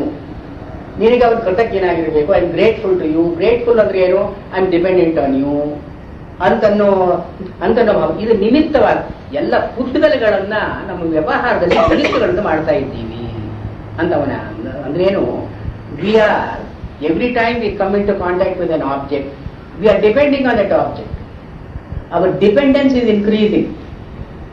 ಆದ್ರೆ ಈ ಭೂತ ದರ್ಶನ ಅದು, ಈ ಪರಮಾರ್ಥವನ್ನು ನೋಡಿಕೊಂಡ್ರೆ ಕೊಡ್ತಕ್ಕವನು ಯಾರು, ಕೊಡೋನು ಯಾರು, ಕೊಡ್ತಕ್ಕ ವಸ್ತು ಯಾವುದು, ಇದು ನಾಸ್ತಿ ಪಂಥ ನ ತತ್ರ ಗಂತಾಪಿ. ದಾರಿಯೂ ಇಲ್ಲ, ದಾರಿಯಲ್ಲಿ ನಡ್ಕೊಂಡು ಹೋಗ್ತಿರೋನು ಇಲ್ಲ. ಪಂಥ ಅಂದ್ರೆ ದಾರಿ, ಗಂತ ಅಂದ್ರೆ ಹೋಗತಕ್ಕವನು. ಅಲ್ಲಿ ಪಂಥ ದಾರಿಯೂ ಇಲ್ಲ, ದಾರಿಯಲ್ಲಿ ನಡ್ಕೊಂಡು ಹೋಗ್ತಿರೋನು ಇಲ್ಲ. ಅಂದ್ರೆ ಏನು, ಡಿಪೆಂಡೆನ್ಸ್ ಇಲ್ಲ. ಇದು ನಿಮಿತ್ತಸ್ಯ ಅನಿಮಿತ್ತತ್ವಂ ಇಷ್ಯತೆ ಭೂತ ದರ್ಶನ. ಇವರು ಈ ಮನಸ್ಸಿನ ಈ ಕನ್ಸ್ಟ್ರೈಂಟ್ಸ್ ಇವನ್ನೆಲ್ಲ ಬಿಟ್ರೆ, the idols of the mind, these barriers in the mind will expand. The mind will not stay at an object and make that and depend on that object. ಇದು ನಿಮಿತ್ತಸ್ಯ ಅನಿಮಿತ್ತತ್ವಂ ಅಂತನ್ನೋ ಮಾತಿನಲ್ಲಿ ಇವಾಗ ಮೈಂಡ್ ಎಕ್ಸ್ಪ್ಯಾನ್ಷನ್ ಅಂತಾರಲ್ಲ, ಅದು ಎಲ್ಲಿಯೂ ಮನಸ್ಸು ನಿಲ್ಲದೆ ಎಲ್ಲಿ ಬೇಕೋ ಅಲ್ಲಿ ಹೋಗುತ್ತೆ. ಇದನ್ನ ಸರ್ವಜ್ಞತ್ವಂ ಅಂದ್ರೆ ಏನನ್ನು ಬೇಕಾದ್ರೂ ನೋಡ್ತಾನೆ. ನೋಡೋದಕ್ಕೂ ವಸ್ತು ಅಡ್ಡಿ ಅಲ್ಲ ಇವನಿಗೆ. ಒಂದು ವಸ್ತುವನ್ನು ನೋಡಿದರೆ ಅಲ್ಲಿ ತಿಳುವಳಿಕೆ ಅಲ್ಲಿಗೆ ನಿಂತಿತು ಅಂತ ಅರ್ಥ. ಅದು ಸರ್ವಜ್ಞನಾದವನಿಗೆ ಈ ವಸ್ತು ಅಡ್ಡಿಯಾಗೋಲ್ಲ. He can see through it. ಇದನ್ನು ಮುಂದೆ ಮನಸ್ಸು ಹೋಗಬಹುದು, ಮನಸ್ಸು ಅಲ್ಲಿ ಅಲ್ಲಿ ಅಲ್ಲಿ ನಿಲ್ಲೋಲ್ಲ. ಇವರ ಮಾಧ್ಯಮಿಕ epistemology is very interesting. Every knowledge is a constraint ಅಂತ ಹೇಳ್ತಾರೆ. Every object that you know it's a constraint. The more you know of the world, the greater the constraints in your mind. So ಶಾಸ್ತ್ರವನ್ನ ಓದಿದ ಹಾಗೆಲ್ಲ, ಪಾಂಡಿತ್ಯವನ್ನ ಪಡ್ಕೊಂಡ ಹಾಗೆಲ್ಲ, you are not free to act as you like. ಅದೊಂದು constraints ಬರ್ತದೆ, ಹೀಗೆ ಮಾಡಬೇಕು, ಹಾಗೆ ಮಾಡಬೇಕು, ಇದು ಮಾಡಬಾರ್ದು, ಅದು ಮಾಡಬಾರ್ದು. ಇದು ಯೋಗಿಗೆ ವಿರುದ್ಧವಾದದ್ದು ಇವೆಲ್ಲ. ಯೋಗಿಯ ಮೈಂಡ್ ಅದು should not be delimited like this. ಆದ್ರಿಂದ ಭೂತ ದರ್ಶನ ಅದು ಪರಮಾರ್ಥವನ್ನ ನೋಡಿದರೆ ಯಥಾಭೂತ ತಥತ ನೋಡಿದವನಿಗೆ ನಿಮಿತ್ತಸ್ಯ ಅನಿಮಿತ್ತತ್ವಂ ಇಷ್ಯತೆ. ಯಾವುದು ಸಾಮಾನ್ಯ ಜನರಿಗೆ ನಿಮಿತ್ತ ಅಂತಾಗುತ್ತೋ ಇದವನಿಗೆ ನಿಮಿತ್ತ ಅಲ್ಲ. ಅಂದ್ರೆ ಜಗತ್ತಿನಲ್ಲಿ ಅವನು ಎಚ್ಚರವಾಗಿ ಇರ್ತಾನೆ. ಎಚ್ಚರವಾಗಿದ್ರೂ ಕೂಡ ನಿದ್ರೆಯಲ್ಲಿ ಹೇಗೆ ವಿಷಯಗಳು ಇರೋಲ್ವೋ ಅವನು ಹಾಗೆಯೇ ಇರ್ತಾನೆ. ಅಂದ್ರೆ ಏನು, the objects don't confine him, don't constrain him, don't hold him at ransom. ಇದನ್ನೇ ಕೃಷ್ಣ ಭಗವದ್ಗೀತೆಯಲ್ಲಿ ಯಾನಿಶಾ ಸರ್ವಭೂತಾನಾಂ ತಸ್ಯಾಂ ಜಾಗರ್ತಿ ಸಂಯಮಿ ಯಸ್ಯಾಂ ಜಾಗೃತಿ ಭೂತಾನಿ ಸಾ ನಿಶಾ ಪಶ್ಯತೋ ಮುನೇ.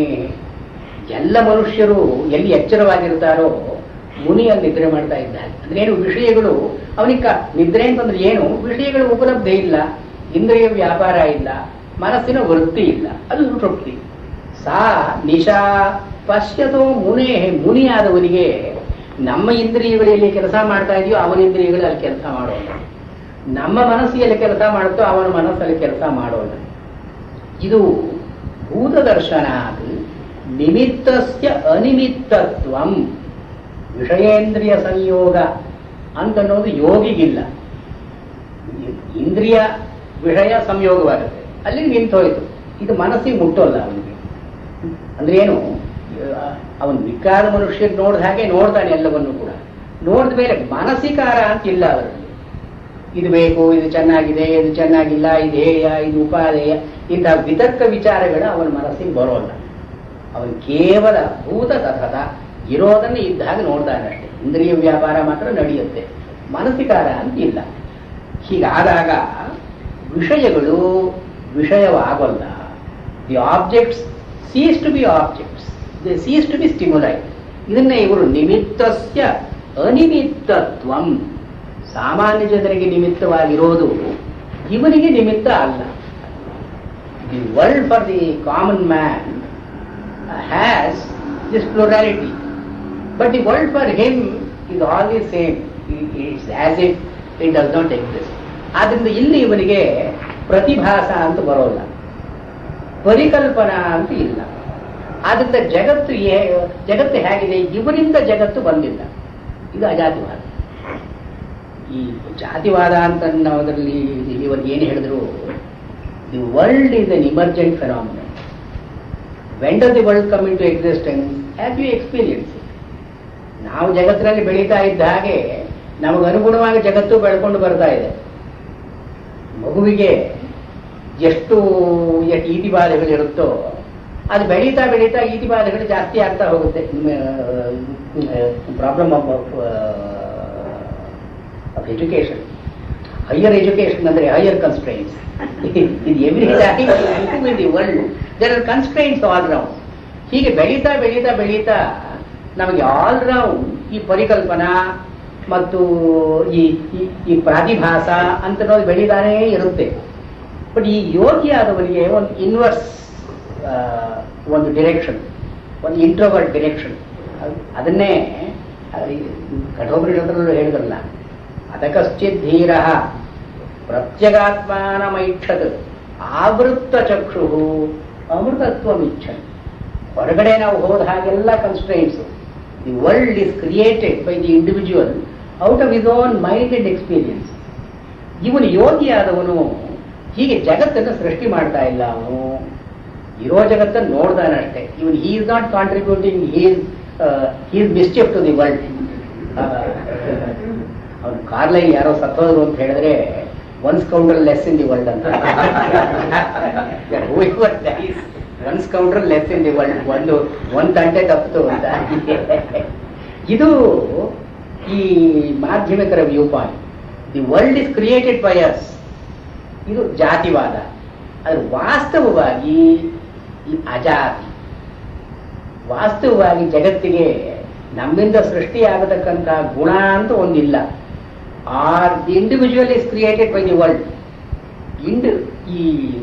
ಈ ಪರಮಾರ್ಥದಲ್ಲಿ ಜಗತ್ತಿನಿಂದ ಜೀವವೂ ಸೃಷ್ಟಿಯಾಗಿಲ್ಲ, ಜೀವದಿಂದ ಜಗತ್ತು ಸೃಷ್ಟಿಯಾಗಿಲ್ಲ. ಈ ಜೀವ ಜಗತ್ತು ಅಂತ ಎರಡೂ ಕೂಡ ಕಲ್ಪನೆಗಳೇ. ಮೂಲಭೂತವಾಗಿ ಪರಮಾರ್ಥದಲ್ಲಿ ಈ ದ್ವಯ ಅಂತ ಇಲ್ಲ, ಇದು ಅದ್ವಯ. ಎಲ್ಲಿ ಜೀವ ಜಗತ್ತು ಈ ತಾಕತಾ ಇದೆಯೋ ಇಲ್ಲಿ ದುಃಖ ಅಂತ ಇದ್ದೇ ಇದೆ, ಕನ್ಸ್ಟ್ರೈಂಟ್ ಅಂತ ಇದ್ದೇ ಇದೆ.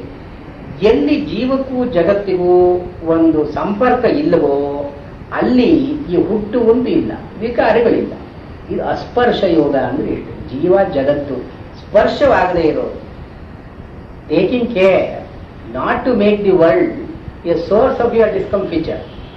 ಇದನ್ನೇ ಕೃಷ್ಣ ಭಗವದ್ಗೀತೆಯಲ್ಲಿ ಹೇಳ್ತಾನಲ್ಲ, ನೋ ದ್ವಿಜತೆ ಲೋಕಾನ್. ಇವನು ಸ್ಥಿತಪ್ರಜ್ಞನಾದವನು ಹೇಗಿರ್ತಾನೆ, ಜಗತ್ತನ್ನು ಉದ್ವೇಗಗೊಳಿಸೋಲ್ಲ ಮತ್ತು ಜಗತ್ತಿನಿಂದ ತಾನು ಉದ್ವೇಗಗೊಳ್ಳೋಲ್ಲ. He is not excited by the world and he does not excite the world. But all of us do just the contrary. Either we are excited by the world or we excite the world. ಇವನು ಯೋಗಿಯಾದವರು ನೋದ್ವಿಜತೆ ಲೋಕಾನ್, ಇದನ್ನು ಇವರು ಅಸ್ಪರ್ಶ ಯೋಗ ಅಂತ ಕರೀತಾರೆ. ಅಸ್ಪರ್ಶ, ಈ ತಾಕಲಾಟ ಇಲ್ಲ, ಜೀವಕ್ಕೂ ಜಗತ್ತಿಗೂ ಸ್ಪರ್ಶ ಇಲ್ಲ. ಇದು ದಿಸ್ ನಾಟ್ ಎ ಫ್ಯಾಕ್ಟ್, ಇದು ಇರತಕ್ಕಂಥದ್ದಲ್ಲ. ಇದನ್ನು ನಾವು ಮಾಡಿಕೊಳ್ಳಬೇಕಾದ. ಆದ್ರಿಂದ ಅದು ಯೋಗ. ಯೋಗ ಅಂದ್ರೆ ಉಪಾಯ. ಉಪಾಯವನ್ನು ಯತ್ನದಿಂದ ನಾವು ಮಾಡಿಕೊಳ್ಳಬೇಕಾದದ್ದು. ಹುಟ್ಟದ ನಮಗೆ ಒಂದು ಸಂಪರ್ಕ ಸ್ಪರ್ಶ ಅಂತ ಇದೆ. ನಾವು ಬೆಳೀತಾ ಸಂಪರ್ಕ ಹೆಚ್ಚಾಗ್ತಾ ಹೋಗುತ್ತೆ. ಹೆಚ್ಚಾದಾಗ ಏನಾಗುತ್ತೆ, ಜೀವದಿಂದ ಜಗತ್ತು ಬರುತ್ತೆ, ಜಗತ್ತಿನಿಂದ ಜೀವ ಅಂತ ಬರುತ್ತೆ. ಇಲ್ಲಿವರೆಗೆ ಹೇಳೋದೆಲ್ಲ ಅದೇ. ಈ ಕಾರ್ಯ ಕಾರಣ ಹೇತುರ್ನ ಜಾಯತೆ ಅನಾದೇಹೇ ಫಲಂ ಚಾಪಿ ಸ್ವಭಾವತಃ. ಇಲ್ಲಿ ಹಿಂದಿನ ಒಂದು 7-8 ಕಾರಿಕೆಗಳಲ್ಲಿ ಇದನ್ನೇ ಹೇಳ್ತಾ ಹೋಗೋದು. ಜೀವ ಜಗತ್ತಿನಿಂದ ಹುಟ್ಟುತ್ತಾ ಇದೆ. ಇವ ಸಾಮಾನ್ಯವಾಗಿ ನಾವು ಜಗತ್ತನ್ನು ಸೃಷ್ಟಿ ಮಾಡ್ತಾ ಇದ್ದೀವಿ, ಜಗತ್ತಿನಿಂದ ನಾವು ಬದಲಾಯಿಸ್ತಾ ಇದ್ದೀವಿ. ವಿಕಾರ ಅಂತ ಅನ್ನೋದು ಇದೆ. ಜಗತ್ತಿನಲ್ಲಿ ಒಂದು ವಿಕಾರ ಇದೆ, ಜೀವನದಲ್ಲಿ ವಿಕಾರ ಇದೆ. ಇದು ಅನ್ಯೋನ್ಯಾಶ್ರಿತ. ಜಗತ್ತಿನಲ್ಲಿ ನಾವು ವ್ಯವಹಾರ ಮಾಡುವಾಗ ಜಗತ್ತಿಗೊಂದು ವಿಕಾರವನ್ನು ಉಂಟು ಮಾಡ್ತಾ ಇದ್ದೀವಿ, ಜಗತ್ತಿನಿಂದ ಜೀವಕ್ಕೊಂದು ವಿಕಾರವನ್ನು ಉಂಟು ಮಾಡ್ತಾ ಇದ್ದೀವಿ. ಇದು ಅನ್ಯೋನ್ಯಾಶ್ರಿತವಾಗಿ ಬರ್ತಾ ಇದೆ. ಈ ಪ್ರಜ್ಞಪ್ತಿ ಅಂತನ್ನೋದ್ರಲ್ಲಿ ದಿ ಬೇಸಿಕ್ ಅವೇರ್ನೆಸ್, ಇದರಲ್ಲಿ ಸನಿಮಿತ್ತತ್ವಂ ಇಷ್ಯತೆ. ಸಾಮಾನ್ಯವಾಗಿ ಒಂದು ಯಾವುದಾದ್ರೂ ಈ ಜಗತ್ತು ನಾವು ನೋಡೋ ಹಾಗಿಲ್ಲದೆ ಇರಬಹುದು, ಅದು ಏನೋ ಒಂದು ಇರಬೇಕಲ್ಲ. ಮರ ಅಂತಂದ್ರೆ ನಾವು ಮರವನ್ನು ನೋಡ್ತೀವಿ, ನಾವು ಇದನ್ನು ಸಂಪಿಗೆ ಮರ ಅಂತಂತೀವಿ, ಇನ್ಯಾರೋ ಇನ್ನೊಂದು ಮರ ಅಂತಂತಾರೆ. ಹೀಗೆ ನಾವು ನೋಡಿದ ಮರ ಸಂಪಿಗೆ ಅಂತ ಅನ್ನೋದು ನಮ್ಮ ಮನಸ್ಸಲ್ಲಿ ಇರೋದು, ಮರದಲ್ಲಿ ಸಂಪಿಗೆ ಅಂತಿಲ್ಲ. ನಾವು ಹೆಸರು ಕೊಟ್ಟಿದ್ದ ನಾವು ಈ ನಾಮರೂಪಗಳಿಂದ ಮರ ಹೀಗಿರುತ್ತೆ, ಎಲೆ ಹೀಗಿರುತ್ತೆ, ಹೂವು ಹೀಗಿರುತ್ತೆ, ವಾಸನೆ ಹೀಗಿರುತ್ತೆ, ಇದ್ರೆ ಈ ಮರ ಇವೆಲ್ಲ ಪರಿಕಲ್ಪಿತ. This is not a detail of the objective world, this is as we perceive. ಇದು ನಮಗೆ ಈ ಪರಿಜ್ಞಾನ ಇಲ್ಲದೆ ಇದ್ರೆ, ಸಂಪಿಗೆ ಅಂತ ನಾವು ಹೆಸರು ಗೊತ್ತಿರದೇ ಇದ್ರೆ, ಅದರ ವಾಸನೆಯನ್ನು ತಿಳ್ಕೊಳ್ಳೋದಕ್ಕೆ ನಮಗೆ ಸಾಮರ್ಥ್ಯ ಇಲ್ಲದೆ ಇದ್ರೆ ಆ ಮರ ಹೇಗಿರುತ್ತೆ? ಮರ ಅಂತ ಒಂದು ಸಂಪಿಗೆ ಮರ ಅಲ್ಲದೆ ಇದ್ರು ಕೂಡ ಮರ ಅಂತ ಒಂದು ಇರಬೇಕಲ್ಲ. ಎಲ್ಲರಿಗೂ ಕಾಣತಕ್ಕಂಥ ಮರ ಅಂತ ಒಂದಿರಬೇಕು. ಕಣ್ಣಿದ್ದವನಿಗೆ ಮರ ಅಂತ ಕಾಣುತ್ತೆ, ಕಣ್ಣು ಇಲ್ಲದೆ ಇದ್ದವನಿಗೆ ಅದು ಹೇಗಿರುತ್ತೆ? ಅವನ ಸ್ಪರ್ಶದಿಂದ ಅವನು ಅನುಭವಿಸಿ ಮರ ಅಂತ ಹೀಗಿರುತ್ತೆ ಅಂತ ತಿಳ್ಕೊಳ್ತಾನೆ. ಅದು ಆನೆ ಹೇಗಿತ್ತು ಅಂತ ಅವ್ರು ಮಾಡಿದ್ರಂತಲ್ಲ, ಹಾಗೆ ಆನೆ ಅಂತಂದ್ರೆ ಮರ ಅಂತಂದ್ರೆ ಏನು ಅಂದ್ರೆ ಸ್ಪರ್ಶದಿಂದ ಇವನು ತಿಳ್ಕೊಳ್ತಾನೆ. ಇವನಿಗೆ ಸ್ಪರ್ಶದ ಉಪಾಧಿಯೂ ಇಲ್ಲ. ಮರ ಅವನ ಪಾಲಿಗೆ ಹೇಗಿರುತ್ತೆ? ಇವನು ಎಲ್ಲಾದರೂ ಅಲ್ಲಿಂದ ಉದ್ದಕ್ಕೆ ನಡ್ಕೊಂಡು ಹೋಗೋದಕ್ಕಾದ್ರೆ ಅದು ಅಡ್ಡ ಬರುತ್ತೆ, ಅಷ್ಟೇ ಮರದ ಅಸ್ತಿತ್ವ ಅವನಿಗೆ. ಇವನ ಸಂಚಾರಕ್ಕೆ ಅಡ್ಡ ಬಂದ್ರೆ ಅಲ್ಲೊಂದು ಮರ ಇದೆ, ಇದೇನು ಅಂತ ಕೇಳ್ತಾನೆ. ಮರ ಅಂತ ಯಾರೋ ಅಂತಾರೆ. ಮರ ಅಂದ್ರೆ ಏನು? ನಾನು ಓಡಾಡೋದಕ್ಕೆ ಕಡ್ಡಿ ಇರೋದು ಮರ ಅಂತ ಅವನು ಅಂದುಕೊಳ್ತಾನೆ. ಇವನು ಓಡಾಡದೇನೂ ಇದ್ದ, ಮರ ಇದೆಯೋ ಇಲ್ವೋ ಯಾರು ಹೇಳ್ಬೇಕಿದ್ದಾರೆ? ಮರದ ಸ್ವರೂಪ ಏನು ಯಾರು ಹೇಳಬೇಕು? ಇದು ಭೂತ ದರ್ಶನ. ಇದು ಮರ ಜಗತ್ತೇ ಹೇಗಿದೆ ಅಂತ ಅನ್ನೋದು ಅದು ಅಚಿಂತ್ಯ. ಅದನ್ನು ನಾವು ಆಲೋಚನೆ ಮಾಡೋ ಹಾಗಿಲ್ಲ. ಆದ್ರಿಂದಲೇ ಇಲ್ಲಿ ಇವರು ಹಿಂದೆ ಹೇಳ್ಬಲ್ಲ, ಏವಂ ಹಿ ಸರ್ವದಾ ಬುದ್ಧೈ ಅಜಾತಿ ಪರಿದೀಪಿತ. ಇವೆಲ್ಲ ಜಾತಿ. ಈಗ ಮರ ಸಂಪಿಗೆ ಮರ ಅಂತಂದ್ರೆ ನಾವು ಅದನ್ನು ಹುಟ್ಟಿಸಿದ್ದು, ನಾವು ಅದನ್ನು ಉಂಟು ಮಾಡ್ತಾ ಇದ್ದೀವಿ, ಪರಿಕಲ್ಪಿತವಾದದ್ದು. ಹೀಗೆ ಜಗತ್ತಿನ ವ್ಯವಹಾರದಲ್ಲಿ ಎಲ್ಲ ಜಾತಿ ಅಂತ ಇದೆ. ಅದರಿಂದ ನಮ್ಮ ಮೇಲೆ ಪ್ರಭಾವ ಅಂತ ಒಂದಿದೆ. ಇದು the world as it is presented and represented. But the world as it is ಅದು ಹೇಗಿದೆ ಅಂದ್ರೆ ಏನಾದರೂ ಒಂದು ಇರಲೇಬೇಕಲ್ಲ. ಇರದೇ ಇದ್ರಲ್ಲಿ ಈ ಪ್ರತ್ಯಕ್ಷ ಅಂತಲಾಗಲಿ ಇದನ್ನ ಸನಿಮಿತ್ತತ್ವ ಅಂತ ಹೇಳ್ತಾರೆ. ಅದು there must be some world. It may not be the world of your perception, it may not be the world of your knowledge, it may not even be the world that you sense,